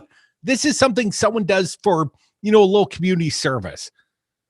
So anyways, Rush Limbaugh is effectively targeting the Wisconsin elections commissioners and saying they found millions of votes, and who cares if the math's not entirely accurate? And who cares if even Republican pollsters, even Republicans here on the ground in Wisconsin, they knew there were like 168,000 absentee ballots, early absentee ballots in Milwaukee, and they were all going to drop, but not until after the same day in-person voting dropped in Wisconsin. And somewhere late in the course of the evening, like 3:00 in the morning, the vast majority of those numbers dropped. And the vast majority of those early absentee voters in Milwaukee, big shocker, voted for Joe Biden, and Donald Trump trailed by 20,600 votes approximately. I believe Kenosha came in late in some Green Bay votes as well. But this was all very, very predictable. Anyone here doing the math on the ground, looking forward, could say, oh, there's 168,000 unaccounted for votes. At some point, those numbers are going to drop. And let's do some presumptive math. It's Milwaukee, where it's an overwhelmingly Democratic metropolitan area. They're probably overwhelmingly going to vote for Joe Biden. If one just had to do some raw back of the envelope math. So it was a very predictable mathematical outcome. Now, you might not like the outcome, but the predictability thereof, we certainly could see it. And here's the point. I pointed out to you. The station that plays the Righty Whitey bloviator, Rush Limbaugh in Milwaukee, currently pulling a 13 share. And you don't need to know what that means. That's an enormous audience. Perhaps the highest rated radio station in America right now is the Heartless Talker, the conservative talker in Milwaukee. And why is it so successful? Well, I can only assume, Dom, because they're selling the fiction that the Trumpsters want to hear. And they're gobbling it up. They're lining up for this. But eventually, January 20th is going to get here. And the Supreme Court's going to reject these meritless lawsuits. And Joe Biden's going to be inaugurated the president of the United States. And there are going to be these massive number of Trump supporters who are agitated, who have been told over and over again, it's rigged, it's fraudulent, send us money. But they're not. How many of them have sent money to this cause?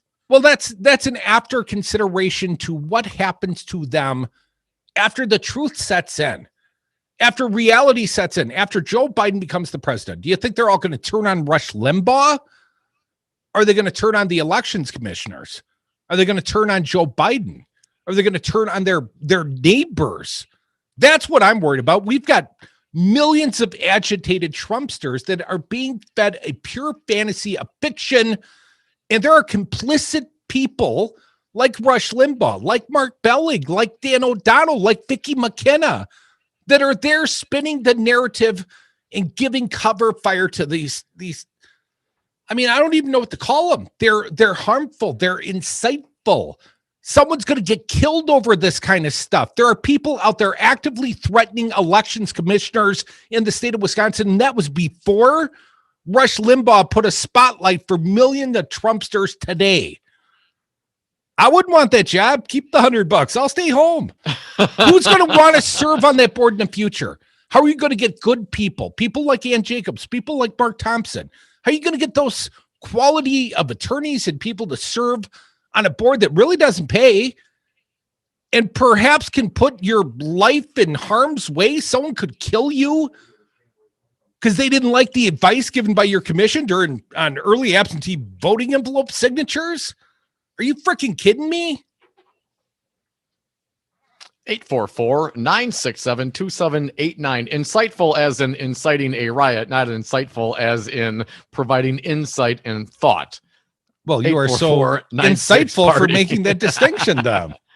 I just want to be clear for everyone out there. You weren't giving them a compliment. Dick from Madison, we're giving you a compliment. Thanks for calling. What do you got for us? Hey, Dick. You won't after you hear my next song. Maybe they'll just crawl back under the rocks they were under before that. But I came up with another song. I hope it doesn't bomb like the last one. It's to Rhinestone Cowboy, and it's called Pardoning President. Like a pardoning president, giving pardons to crooked politicians and criminals I don't even know. Like a pardoning president with a fake lawsuit in my pocket and a passport to another country inside my shoe, because I don't want to be where the prison lights are shining on me. I haven't finished it. I'm not sure about Rhinestone Cowboy. I'd say more like Midnight Cowboy, but fine effort. We appreciate it, Dick. Keep working on it, man. We'll work on a chorus for you. Steve from the MKE, you're next. Welcome, sir. What do you got for us? Hey, Steve. Well, I just want to make sure what Crute was talking about is designed by the Republicans, because you have to start counting the absentee ballots on election day.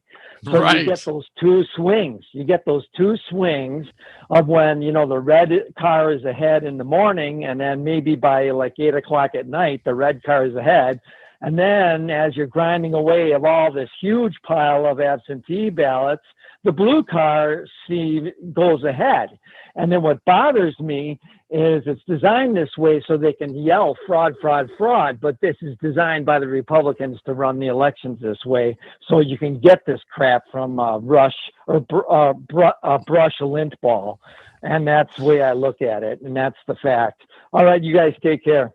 Thank you, Steve. Thanks, Steve. Appreciate it. Let's squeeze in our pal Joe from Madison. Welcome, Joe. I can give you about 90 seconds. Hey, Joe. Well, just something to look at. There's a reporter named Brad Heath, Heath. He's a D.C. reporter for Reuters, so a reputable guy. And he's talking about that 17 states have signed on to this Texas lawsuit. Did you guys check this out at all? I mean, what kind of organized deal is this? These attorney generals from 17 other states in the last hour or so have filed briefs that they're going to be joining the Texas lawsuit. What is the game plan here? Who's engineered this delightful rollout against us voters in these 4 other states? Rush Limbaugh, Donald Trump. Yeah. On a local level, it's Mark Belling, it's Dan O'Donnell, it's Vicky McKenna. I mean, they're doing dangerous things. They are inciting, like trying to blow up our elections, our democracy, Joe, for fun and profit in the case of righty-weighty talkers, to keep his ass out of jail and to grift, I suspect, for Donald Trump. But it's dangerous. And something bad's going to happen. And I'm not encouraging it. I'm warning against it. Come back with us.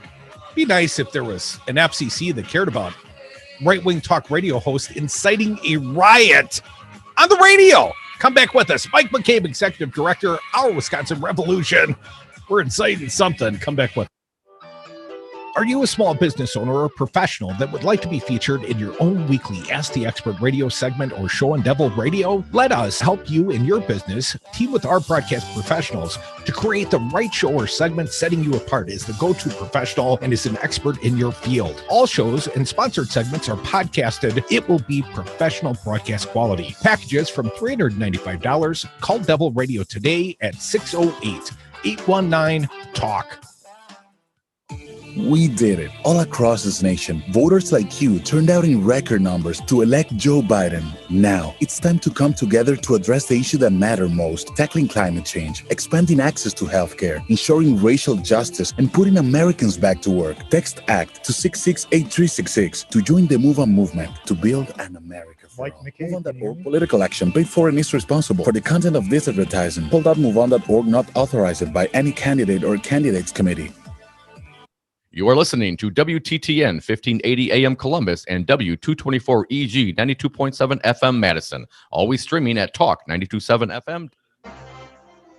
Mikey. Can you hear me? There you are. Can you give me a 5 count, sir? Tomorrow is the day the Food and Drug Administration is expected to approve emergency use Rock of and the roll. coronavirus We'll be on. vaccine. All right. The governor of 6 New minutes. York, Andrew Cuomo, is waiting. It could arrive as soon as this weekend. The mayor of Chicago, Lori Lightfoot, doesn't want people to get ahead of themselves. I don't want people to think that they can stop doing the kinds of public health directives and using the tools that we've been talking about now for many, many months, not the least of which is wearing a face covering when you go out in public. Canada approved a coronavirus vaccine there for distribution.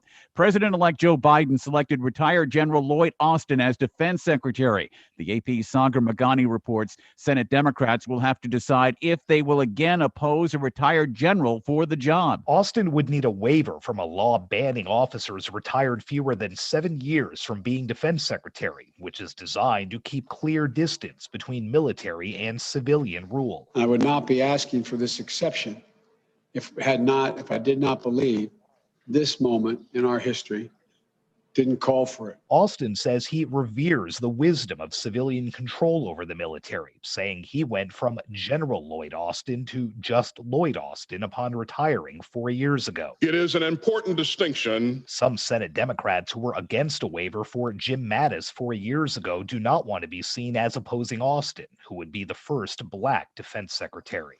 Sagar Magani, Washington. The president-elect's son, Hunter, says his tax affairs are under federal investigation. The spotlight is back on questions about Hunter Biden's financial dealings that dogged his father's campaign. President Trump accused him of profiting off his political connections. Wall Street stocks finished lower, the Dow down 105 points. This is AP News. With a third of UK... At Fisher Investments, we do things differently, and other money managers don't understand why. Because our way works great for us. But it may not work for your clients. That's why Fisher Investments is a fiduciary, obligated to put clients first. It's the highest standard for a financial advisor. So what do you provide? Cookie cutter portfolios like the rest of us? No cookie cutter portfolios here. Fisher Investments tailors portfolios to meet each client's goals and needs. But you do sell investments that earn you high commissions, right? And make commissions when you make trades for your clients? No, Fisher Investments doesn't sell any commission investment products, and we never earn commissions on trades. So what's in it for you? Fisher Investments fees are structured so we do better when our clients do better. When it comes to helping clients achieve a comfortable retirement, we're clearly different.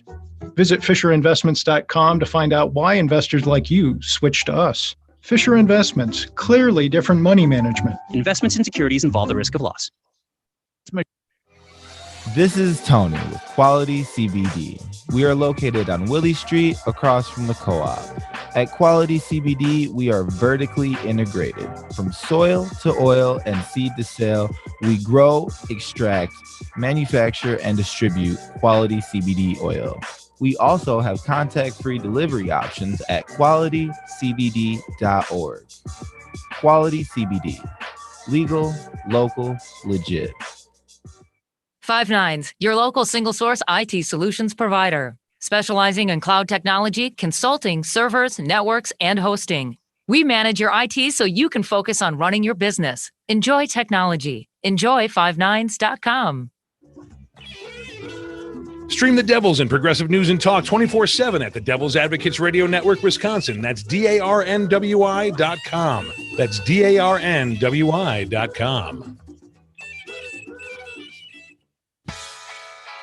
If you believe we the people need an ongoing voice on the radio airwaves, there's never been a more important time to partner with us and support Devil Radio. Small businesses are suffering and our sponsors are already doing what they can. We need your help. This is your station. These are your airwaves, but they're not free. Please give if you're able at GoFundMe, Keep Resistance Radio in Wisconsin, or click the Support the Station tab at devilradio927.com. Give now and I pledge you will never hear Christmas music on Devil Radio. Hi, this is Dom from the Devil's Advocates inviting you to join us on Patreon.com. Patreon allows for our audience to access exclusive programming not available anywhere else and gives you the ability to directly support the greatest radio show ever. History's patrons have supported the works of Michelangelo, Leonardo da Vinci, Monet, and now with your support, the Devil's Advocates. So please go to Patreon.com and search the Devil's Advocates to pick your subscription. That's Patreon.com and the Devil's Advocates, the greatest radio show ever.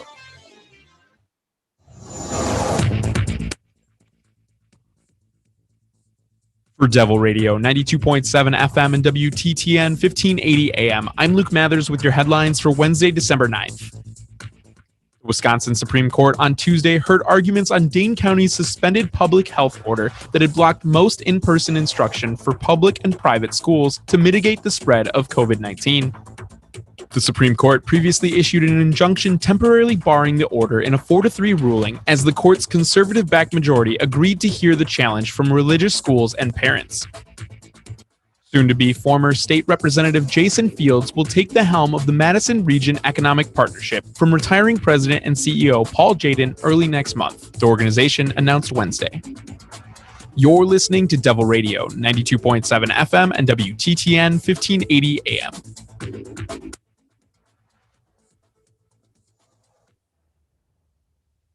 Warning, you are about to listen to the greatest radio show ever.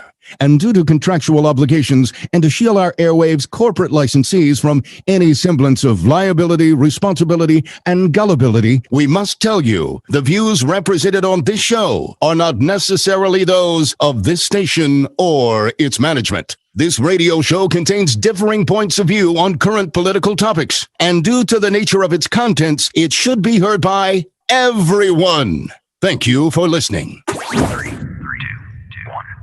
Now live from the heart of liberal Wisconsin, where the political party is just beginning, welcome to the Devil's Advocate Show.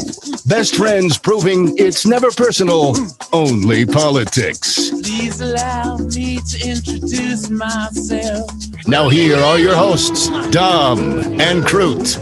Welcome back to the Devil's Advocates Radio Show. Dominic, we are sliding into the 4 o'clock Wednesday happy hour, and it is the 9th. Dom, have you cracked your advent calendar December beer?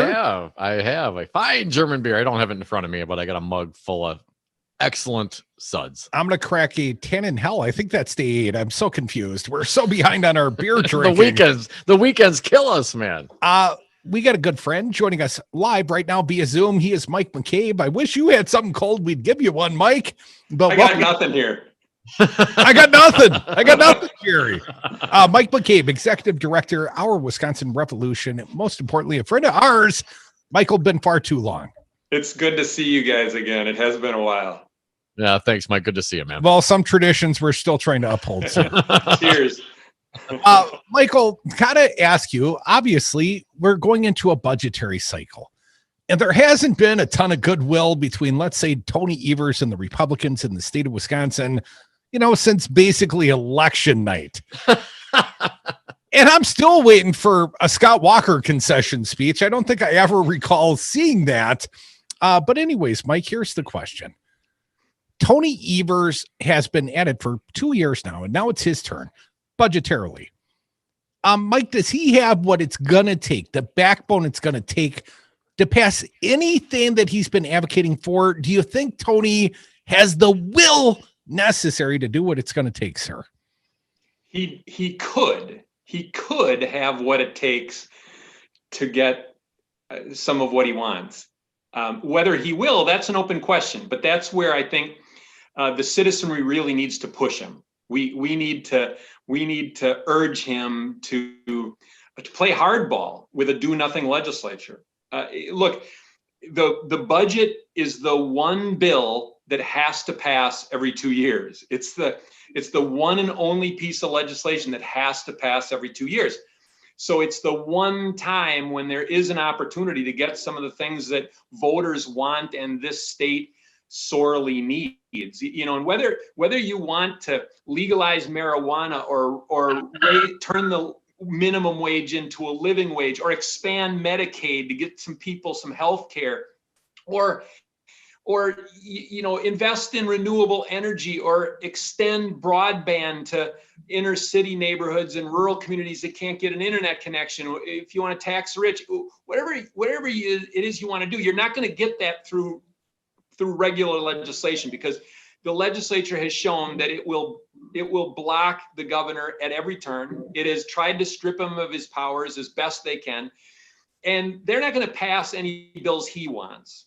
And he can, of course, veto any legislation they approve, and they don't have the super majorities in both houses to override his vetoes. So that's stalemate. But the budget is the one bill that has to pass. And if the governor is bold, if he thinks big and acts boldly and puts some progressive initiatives in his budget proposal, of course, the legislature can strip them out when they get their hands on it. But that's where the governor has to have bargaining leverage. He has to be able to plausibly threaten one of their pet programs. He has to be willing and able to plausibly threaten something they hold dear and propose eliminating funding for it. And he can make a pet program of theirs go away, because again, they don't have the 2/3 majorities in both houses to override his vetoes. So he has that leverage when it comes to the budget bill, if he chooses to use it. He didn't use it in the first budget that he put forward. We're urging him to use it now, to be bold with his proposals, to put the kinds of things I mentioned in there: a living wage, legalization of marijuana, investment in renewable energy, taxing the rich. You know, we got a tax system in this state where the richest people in our state pay the lowest overall tax rate. That should change. And the governor does have it in his power to bring about that change, but he's going to have to be willing to play hardball. And bottom line, you mentioned it right out the front. Since Election Day, they have done nothing but try to obstruct him. They have no intention. They have no desire to work with them. The only way you're going to get their attention, the only hope you have to get some cooperation from them, is to kick them in the nuts. Well, I love that analogy, Michael. Let's talk about Tony Evers and playing hardball. And you, of course, were a Democratic gubernatorial candidate. And for like 5 minutes in history, hell, even I was. And I know I really struck a nerve with Tony Evers when I advocated for the elimination of the choice school program. And Tony Evers pushed back very, very strongly against me and said, what are you going to do, Crute? You're going to throw 35,000, 70,000, I forget precisely how many students in the Milwaukee area specifically are attendees of choice schools, but it's a large number. And Tony Evers seemed quite concerned about the students, which I understand, but there are still public schools. There would still be available educational avenues for these students. Of course, it's the pet project of the Republicans, the choice schools, the parallel uncapped mandate to fund this secondary school system alongside our public school system. It's their favorite pet project. It is. And I'm not sure that Tony's got the rocks to stand up to the Republicans. The only one he ever stood up to on this issue was me, telling me he was never going to do this, Mike McCabe. Well, but this is exactly what we're calling on him to do now. And I think the public's gotta give him some backbone. It's got to infuse him with that backbone. Look, what the Republicans have done is put in place taxpayer funded subsidies for private schools, and the voucher system that doles out these state subsidies is their pet program. It is something that they've loved for 30 years. But by proposing to zero out that funding, the governor would gain immense leverage in budget negotiations, because This is something that they would want to restore funding for immediately. They would do so once they got their hands on the budget proposal, but he does have it within his power to then take that funding out again using his veto authority, and they don't have the votes to override him. That puts the governor, if he's willing to play hardball in this way, that gives the governor immense negotiating leverage, because they would either have to watch their pet program go away, be dismantled, or they give the governor some of the initiatives that he wants, some of the stuff that he's put in the budget. It's the only way the governor can get some of what he wants. Otherwise, they'll strip that budget clean. They'll take out every single thing he wants, and he can't use his veto pen to put it back. He can take stuff out. He can't write stuff in. And so he's got to be willing to use that kind of leverage. And look, if they tried to call him on his bluff and they said, look, we're going to stare you down, we're not going to fall for this, go ahead and eliminate that voucher program, it would be no great loss to the state, because the bottom line, and what he said about worrying about the kids, the vast majority of vouchers that go to these families, those families were already privately schooling their kids, and they'll go right on privately schooling their kids. The only difference is that they were paying for that private schooling before, and now the taxpayers, all of us, are paying their bills for them. If you eliminate those subsidies, they'll go right on privately schooling their kids. They won't have to switch schools. But the taxpayers won't have to subsidize that choice that they're making. And look, that program is 30 years old. The promise was that it was going to boost student achievement. It hasn't. It was going to improve the performance of both public and private schools. It hasn't. It hasn't delivered on its promises. It would be no great loss to the state if that program went away. But he has to make them make a choice. If they love that program so much, they're going to have to give him something in return to keep it. That would be playing hardball. That would be the only thing that's going to get these people's attention and their willingness to cooperate with him a little bit. And it's our only hope to get a budget that the voters want, with Medicaid expansion, with fair taxation, with some investment in things like renewable energy. Hey, marijuana legalization. You ain't gonna get legislation doing that unless you put it in the budget and insist that it stay there. That's the only way you could get it. And it would be a huge boost to our economy, and something on the order of $400 million in new state revenue to help with this budget. So, but you're not going to get that stuff unless you have leverage with those legislators. He's got to be willing to do this. So we're going to push him hard, and we're going to try to get others to push him hard as well. Folks, you're listening to the Devil's Advocates radio show. Mike McCabe, Executive Director, Our Wisconsin Revolution. Just for a couple more minutes, Mike. Reporting has been that we're looking at a structural deficit of $300+ million and perhaps up to a $2+ billion budget deficit with some of the expected increases in some of these administrative budgets. What kind of impact do you think that will have on the mindset, if nothing else, of Tony Evers and his negotiating team as they push this forward? I think the unfortunate response would be to cower and to say, oh, we can't really do anything, where our hands are tied. But look, here's where you look at a tax system that has the richest people in our state paying the lowest overall tax rate. Billionaires during the pandemic, just since March, billionaires in this country have gotten over $1 trillion wealthier. We could ask those who are doing really well, even during the pandemic, to pay a little bit more. Marijuana legalization would bring in $400 million worth of revenue for the state. There are things we can do to Medicaid expansion. Right there is hundreds of millions of dollars to help solve the budget problems. But Mike McCabe, that's off, man. You got a few more minutes for us? We'll bring you back on the other side. Happy to. Outstanding. Our fine guest, Mike McCabe, Executive Director, Our Wisconsin Revolution. He's a friend of ours. He'll be back. More Devil's Advocates.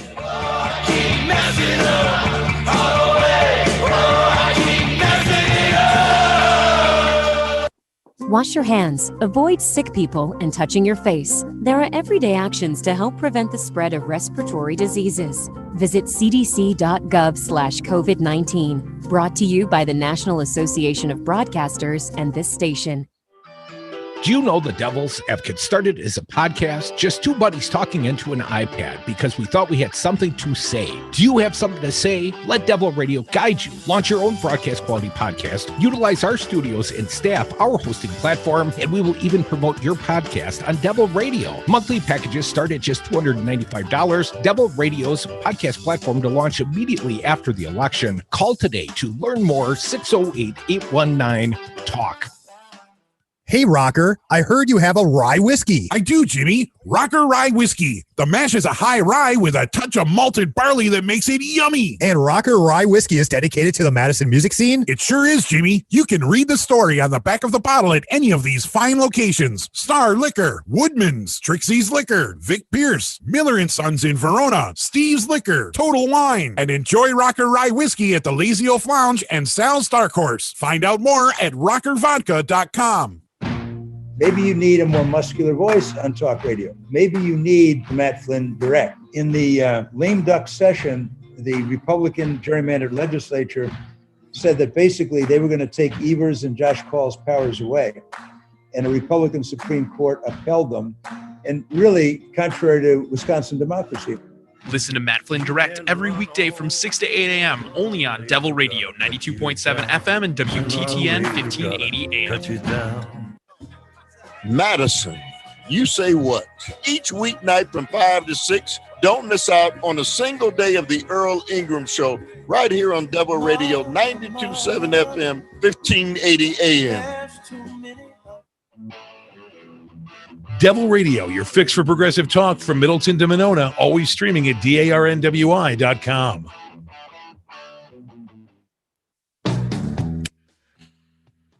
The Devil's Advocates, because it's always 420 somewhere.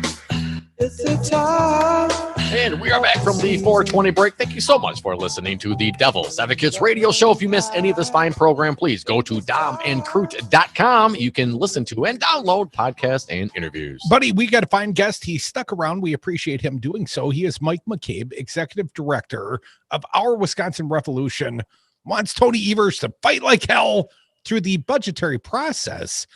Mike, we had a Republican, a former state lawmaker on the show just the other day, Adam Jarko.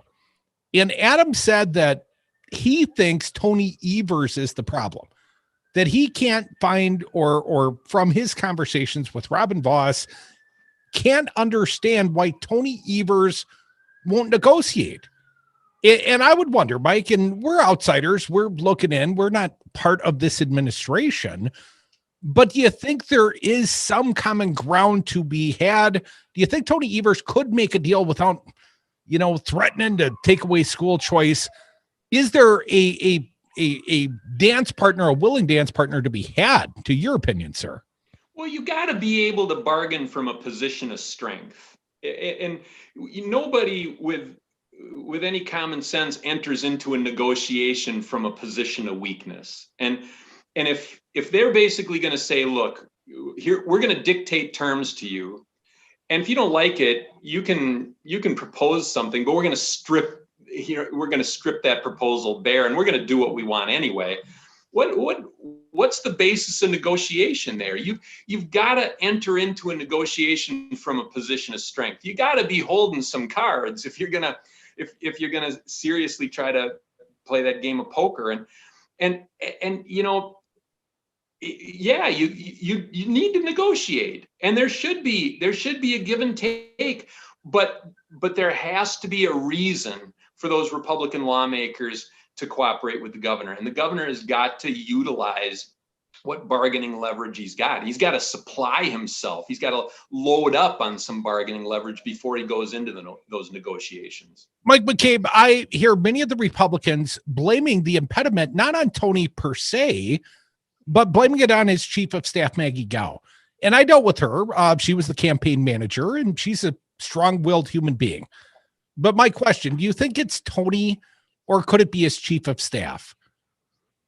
It's the job of those Republican lawmakers to deal with whoever's in the governor's office. And if there are personality clashes, then the governor's gotta go directly to your Robin Vosses or other legislative leaders and have to sit down and work through that. But to point fingers like that and to lay blame like that doesn't get us 1 inch closer to policies that will move the state of Wisconsin ahead. That kind of blame game, that kind of finger pointing and scapegoating doesn't get us anything. It doesn't get us anywhere. It's just excuse making by a do nothing legislature. They haven't done a darn thing. Hell, they haven't, in the midst of a pandemic, they haven't even met for 7 months. They aren't even thinking about what maybe Wisconsin should do to ease some of the suffering out there. Well, the one thing that does have to happen, even if they're doing nothing for months and months and months on end, the one thing that does have to happen is we're eventually going to have a state budget. And that's where the governor needs to load up on leverage to put himself in a position to get the best deal he can possibly get. And so far, he's not shown a willingness to play hardball with him. I think he has to. Oh, come on. You're doing something. They put up a Christmas tree to provide everybody hope here in the state. Yes, they did. They don't need any money. 844-967-2789. Our guest, Mike McCabe, Executive Director, Our Wisconsin Revolution. A couple other things. The voucher program, certainly the big one. Are there other, smaller things that the governor could threaten to, line item veto that the Republicans would want to, negotiate on? Or is it just go for the big one right off the bat, in your opinion, Mike? Well, I think you have to go for the things they really cherish. You have to go for things that are pet programs of theirs. They've got other things that are near and dear to their heart. What about that manufacturer's tax credit, Michael? Yeah, exactly. I mean, they would definitely want to fight for the continuation of that tax break for the super wealthy. There are plenty of things, and you could come up with a list, but it's got to be the stuff they really feel strongly about. If it's something that they're willing to negotiate away, that doesn't give you any leverage. It's got to be something that they'll go to the mat in order to preserve, and that means that they'd have to make some concessions, and that's just negotiating. And and if they want a patsy that they can just roll over, and then they complain that somebody's not, bargaining with them in good faith. Look, negotiations have got to be done from a position of strength, and he's got to have something in his hip pocket that he can say, look, you're going to lose this unless we get some movement. They'll understand that. They might not like it, and they'll complain bitterly about it, but they'll understand it. Mike McCabe, I guess, if this were to go down and he strikes, the voucher program, and presumably, a lot of those folks would stay where they already are. They just wouldn't get the reimbursement. But however, there would be some folks that would have to shift back to the public schools. If he can't add to the budget, can he add more money to the public schools to compensate for the greater influx of some of those folks who used to be using the voucher program? You sure could. And look, that program, those subsidies that have been skimmed off have been particularly brutal for rural communities, because there aren't a lot of private schools operating out there in small towns in rural parts of our state. So they aren't able to take advantage of these vouchers, but that money gets siphoned away from support for their community schools. And you've got small towns closing their schools, sending their kids 15 or 20 or 30 miles away to go to school in some other community because they can't keep an open school. It's a raw deal for them. So they'd welcome that money being made available to public schools instead of siphoned away to subsidize these people who are privately schooling their kids. Mike, I know we're out of time. I think Tony Evers should trade off. The 10 electoral votes in the state of Wisconsin won't affect the national outcome anyways. That'd be lots of leverage for those crazy Republicans. Whatever works. From Our Wisconsin Revolution, stick around. John Nichols from The Nation. Another Friend is next. Thanks for listening. Thanks, Mike. Here's how Thanks, guys. You bring a beer, you bring an old-fashioned. If they bring cheese curds, you bring a casserole. That's how you make friends. That's the Wisconsin way. That's Devil Radio. Ho, ho, ho! Merry Christmas, everyone. What? You mean it's not Christmas yet? Well, it soon will be. This year, Santa is available for virtual visits. Stay right in your home, and this real Santa will video chat with you and your children virtually. Yes, real beard, real suit, real belly, the real Santa. Go to my website, wishforsanta.com. That's Santa.com. Virtual visits start at $26. Have a very Merry Christmas. Ho, ho, ho, ho. Biden won because of you. Because you stayed in line to vote even when you got tired. Because you knew that your vote is power. Because you understood what was at stake. And because you showed up, we now have the power. Text ACT to 668-366 to join the Move On movement to build an America for all. MoveOn.org. Political action paid for and is responsible for the content of this advertising. Poll.moveon.org. Not authorized by any candidate or candidates. Vaccine progress. I'm Tim McGuire with an AP News Minute. Canada gives a go-ahead to begin vaccinations using the Pfizer COVID-19 vaccine. FDA could approve the same vaccine this week. The U.S. is averaging 206,000 confirmed cases each day over the last week, with an average of 2,200 people dying each day. A new AP NORC poll finds about a quarter of those questioned won't get the shots. Another quarter are like Kevin Buck. I would say I'm moderately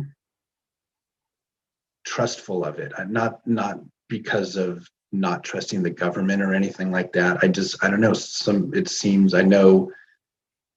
It just seems like maybe a little too fast. Congress has 9 days to pass a $1.4 trillion spending bill and coronavirus relief. The Federal Trade Commission suing to force Facebook to spin off WhatsApp and Instagram. Attorneys general in 48 states and districts have filed a separate suit accusing Facebook of using its market power to kill off competitors. I'm Tim McGuire. At Fisher Investments, we do things differently, and other money managers don't understand why. Because our way works great for us. But it may not work for your clients. That's why Fisher Investments is a fiduciary, obligated to put clients first. It's the highest standard for a financial advisor. So what do you provide? Cookie cutter portfolios like the rest of us? No cookie cutter portfolios here. Fisher Investments tailors portfolios to meet each client's goals and needs. But you do sell investments that earn you high commissions, right? And make commissions when you make trades for your clients? No, Fisher Investments doesn't sell any commission investment products, and we never earn commissions on trades. So what's in it for you? Fisher Investments fees are structured so we do better when our clients do better. When it comes to helping clients achieve a comfortable retirement, we're clearly different. Visit FisherInvestments.com to find out why investors like you switch to us. Fisher Investments, clearly different money management. Investments in securities involve the risk of loss.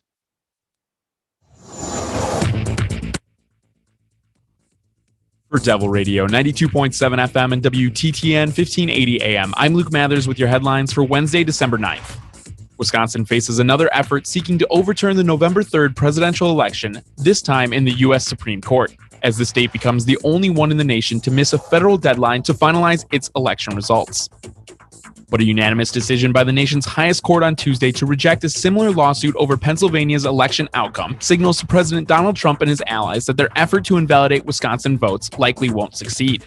The Supreme Court refused Tuesday to stop Pennsylvania from certifying President-elect Joe Biden's victory in the state, despite allegations from allies of Trump that the expansion of mail-in voting was illegal. Forecasts of sunny, clear skies today, high of 48 degrees, low of 29 degrees. You're listening to Devil Radio, 92.7 FM and WTTN 1580 AM.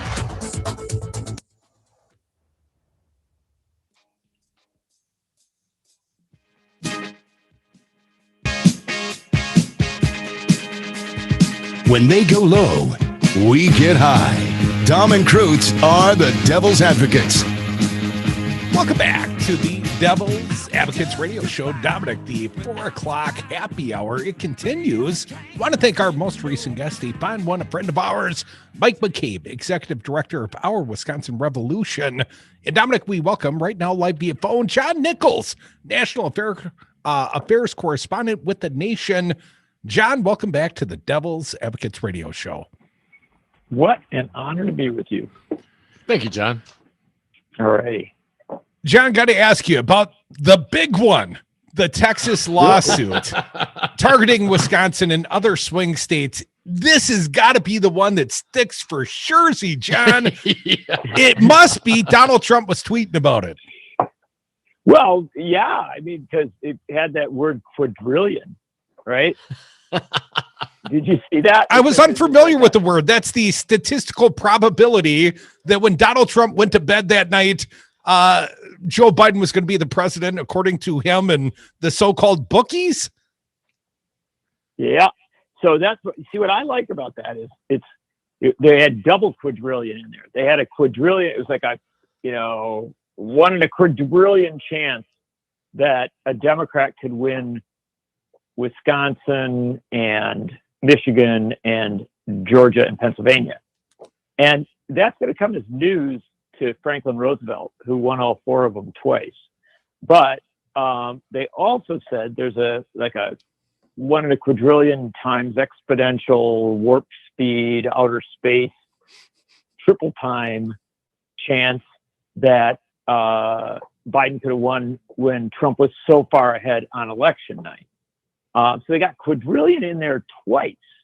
In each case, wrong, entirely wrong. But I like the concept of Donald Trump and, dimwit Ken Paxton, the crooked, scandal-plagued Attorney General of Texas, trying to calculate quadrillions. Just the image of it is sort of fabulous, right? They're like sitting at the end of the bar going, yeah, how many zeros? I'm going to need another napkin. Exactly. There's a couple envelopes for that one. But John, that's the last best hope of the Trump administration. And we've talked about this a lot, Dominic and I, on the show. It's not so much that we think there's any plausible path. It's the fact that so many Republicans are willing to go along with this fantasy, this false narrative that the Dems rigged the election and millions of votes popped up at 3:00 in the morning. And, Trump went to bed and he woke up and he wasn't the president. So it must be voter fraud. But you ask around, and I believe the Washington Post did it, and they've done it here in the state of Wisconsin. John, there are nearly 0 Republicans willing to acknowledge the outcome of the presidential election. That's what I find troubling. Not that Trump won't, that the rest of them won't.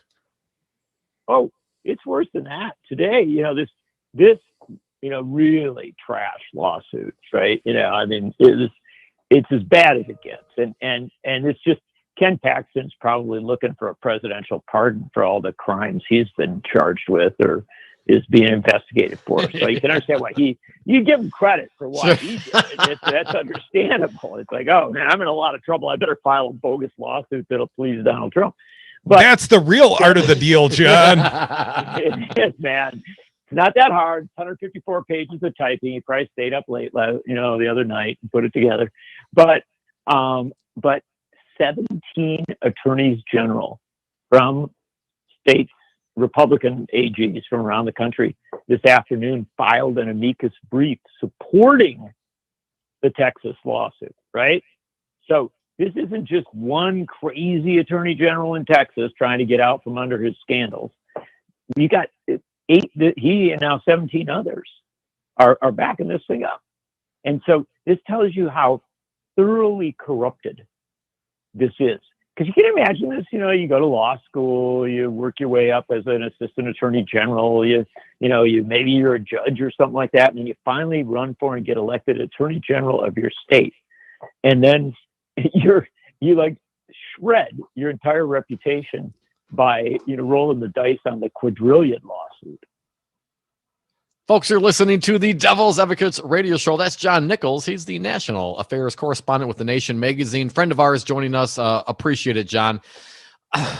It is certainly scary to see to what depths the Republicans will go to encourage what I call a coup. I mean, this is a coup. They've used their legal options. I guess this could be the last one. But when you as a president start calling state legislatures to try to get them to go into session to hand over their electoral votes to you against the will of the people, that to me is a coup. They've had at least 54 cases cases. They've lost 53 of them, according to Mark Elias, the demolition attorney, John. And now today I also find out, above and beyond these 17 attorneys general signing on to this lawsuit, Wisconsin's own U.S. Senator Ron Johnson says he will not rule out challenging the results of the Electoral College next month, perhaps teaming up with Mo Brooks on the House side. John, I want to get your sense of the senator. Oh, and let's not forget, he's also announced today that starting, I believe, next week, he's going to have a hearing at the HISGAC to investigate these irregularities in the election process. John, your thoughts? I mean, look, do I have to talk about Ron Johnson? It's so... Eat your broccoli, sir. At this point, the ghost of Ayn Rand is rejecting him. You know what I mean? It's like he is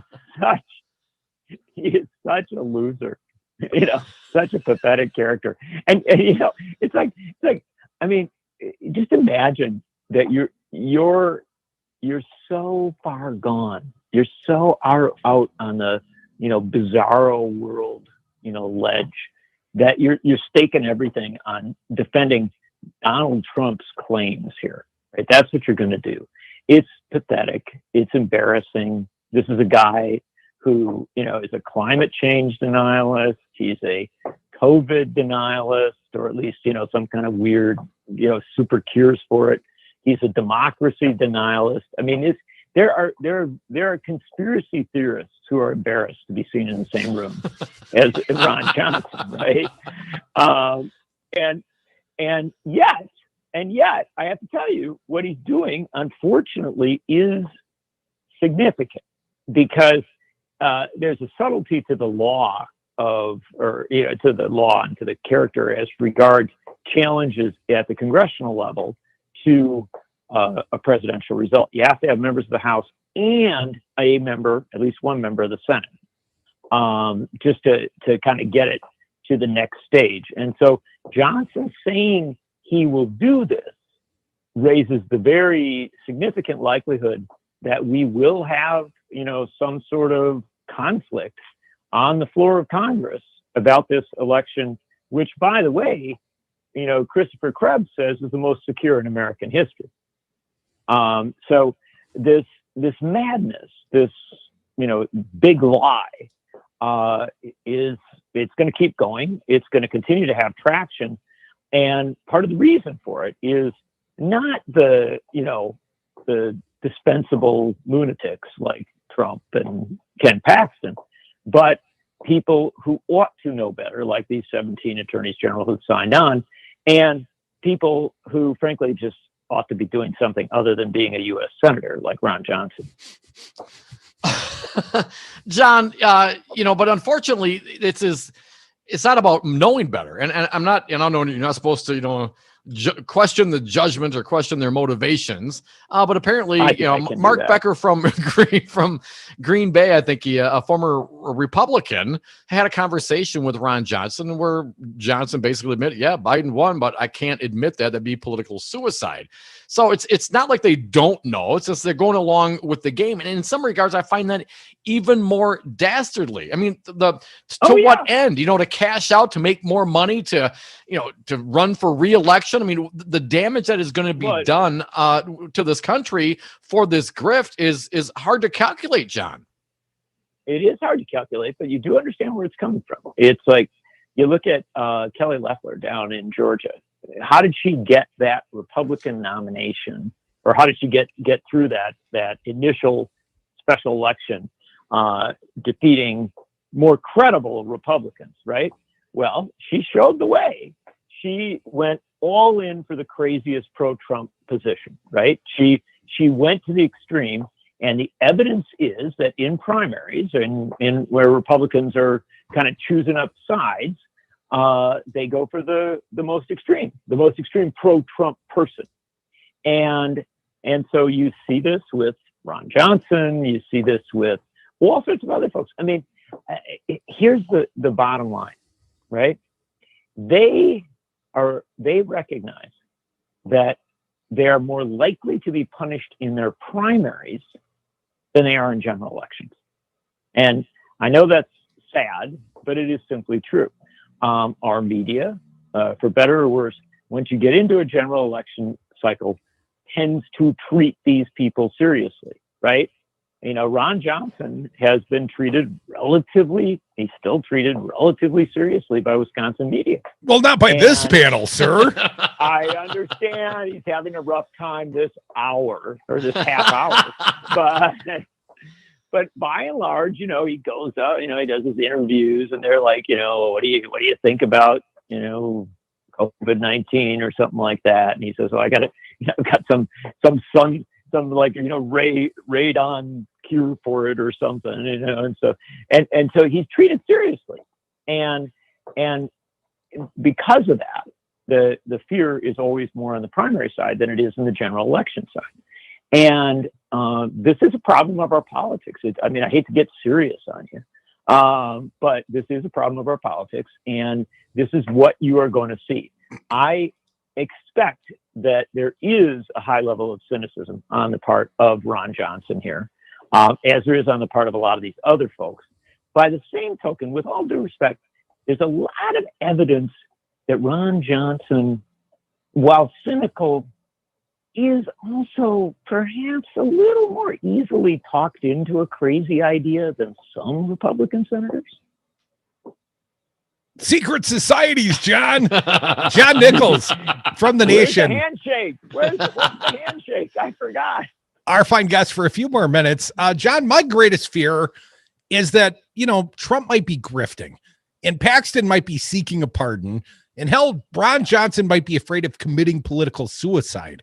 But the electorate out there, the Trump supporters, and there was something like 73 million of them, John. And if we believe the polling that something approaching 70% of Republicans don't believe in the outcome of this election, well, that's like 50 million people, John. And at some point, the inauguration's coming around. Reality's going to kick their ass, and Joe Biden's going to become the president. But John, we've already got threats against election officials, against people on the WEC here in the state of Wisconsin. My fear is we got 50 million or more agitated Trumpsters, and reality is going to kick in. And then where do they turn that angst, John? Oh, shoveling snow, probably. It's mid-January, depending on where they're at, maybe different in Florida.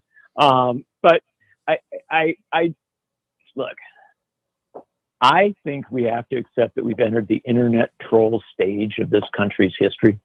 And you've got people who will say the craziest things that come into their head because they don't think they'll be held to account for it, that they will tell pollsters that they believe these things, et cetera, et cetera.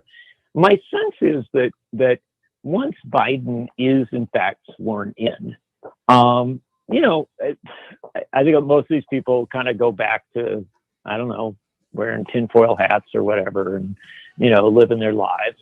And that's, they're really not that threatening, I think, overall, except, of course, in a Republican primary. That's why Ron Johnson fears them.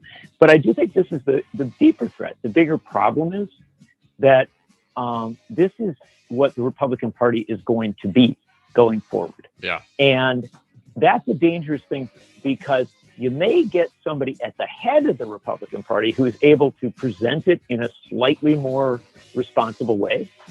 And then if the economy gets a little shaky or something like that, you could easily end up, you just can't rule out the prospect that you end up somebody who's a product of all this, again, being president of the United States. Oh, John Nichols. The National Affairs correspondent from The Nation. Thank you for your time, John. Come back with us one last segment on The Devil's Advocate. Stream The Devils and Progressive News and Talk 24/7 at the Devil's Advocates Radio Network, Wisconsin. That's DARNWI.com. That's DARNWI.com.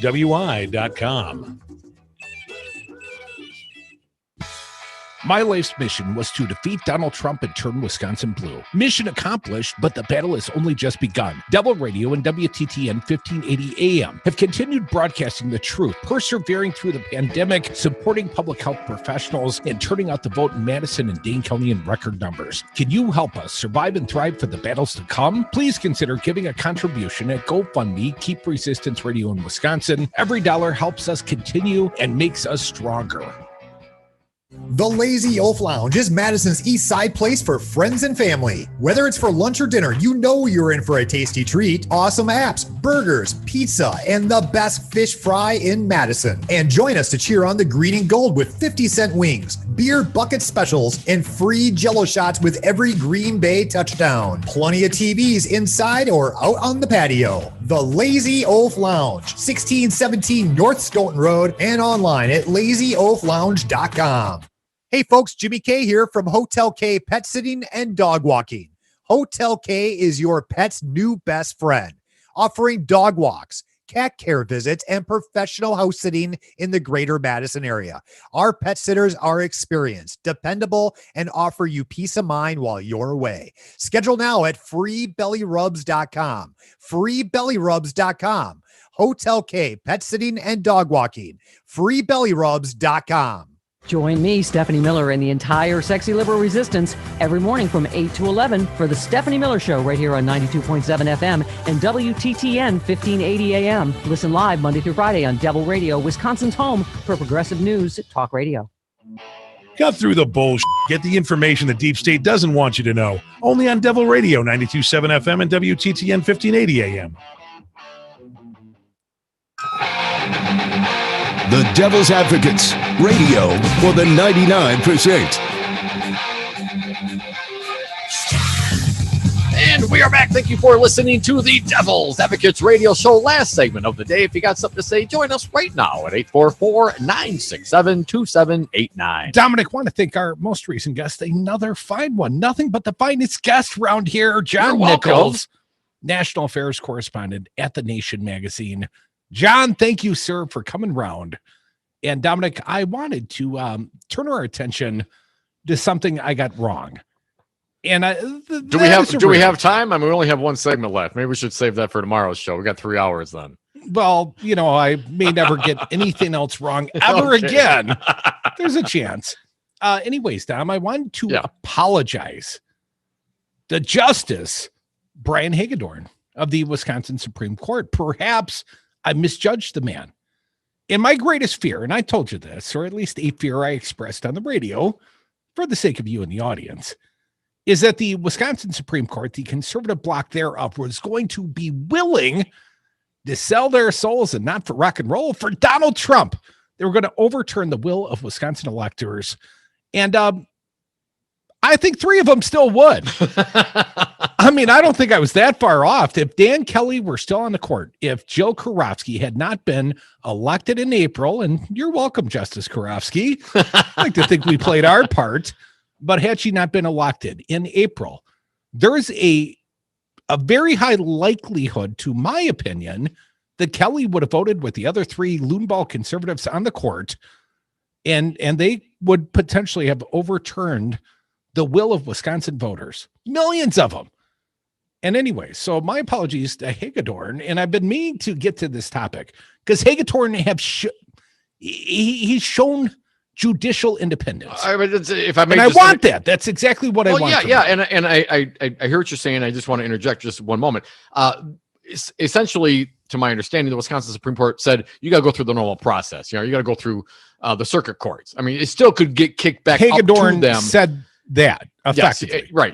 But Hagedorn has also expressed very clearly he has no appetite to overturn the will of Wisconsin voters. Not like Rebecca Bradley. Well, not at first blush, no doubt. And certainly I would concur. But I would just say this, it still may come up in front of the Wisconsin Supreme Court as it goes through the process. And then he will vote with the liberal bloc. I feel quite confident. Now I feel confident. And an editorial at the Cap Times agrees essentially with what I'm expressing.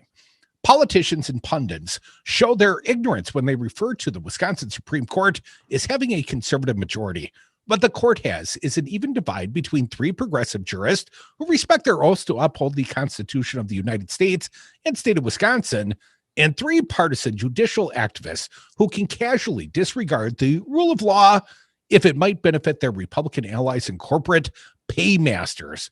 The only actual conservative on the court is Justice Brian Hagedorn, who made national headlines last week when he tipped the balance on the 7-member court against a series of absurd attempts to short-circuit the judicial process by lawyers for President Donald Trump's campaign.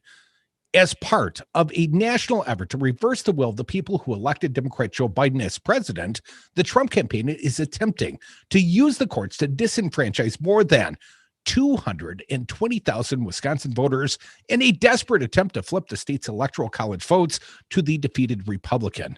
They had high hopes that they had high hopes that the Wisconsin Supreme Court, where 4 of the 7 members were elected with enthusiastic backing from Republican operatives, would acquiesce to their demands.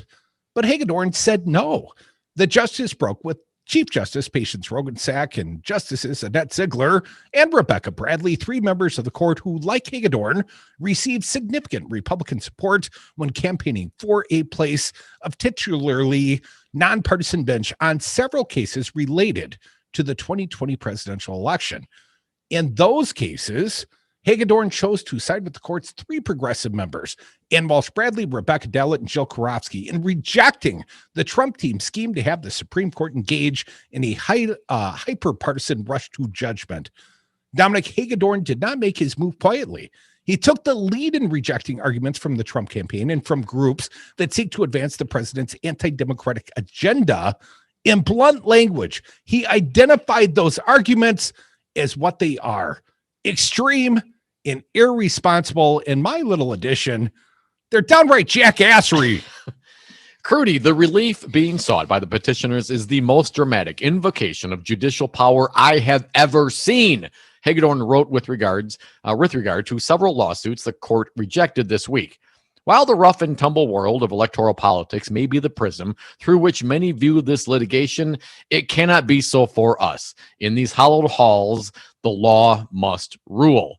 Hagedorn's determination to put the rule of law ahead of partisanship earned him criticism from the right-wing talk radio hosts who have embraced Trump's fever dreams about widespread voter fraud and errors by the Wisconsin election officials. They're angry that Hagedorn has developed a pattern of refusing to serve as a rubber stamp for their partisan agendas.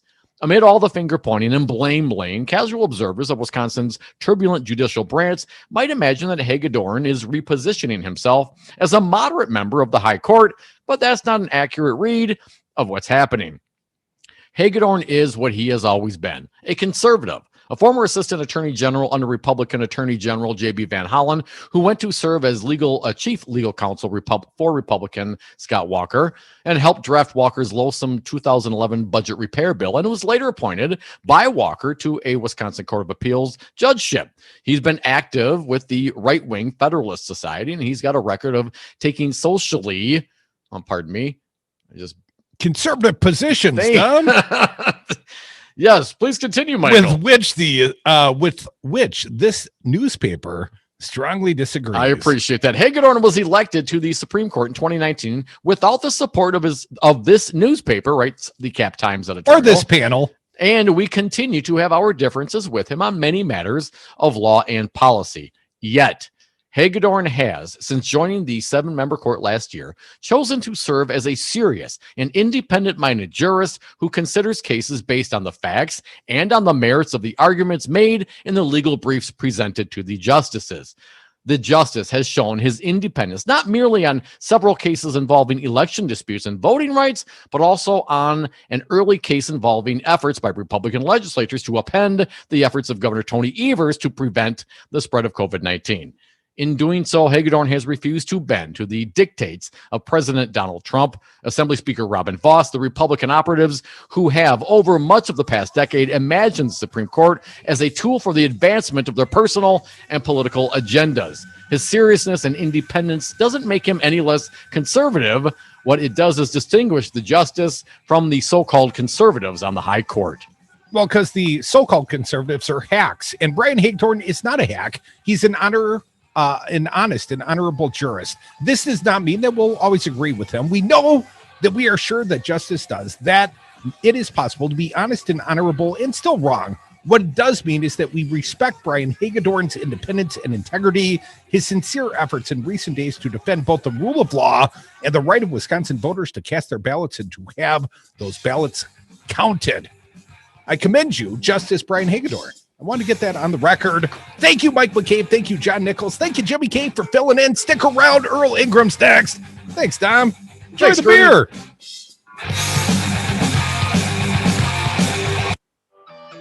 Are you a small business owner or professional that would like to be featured in your own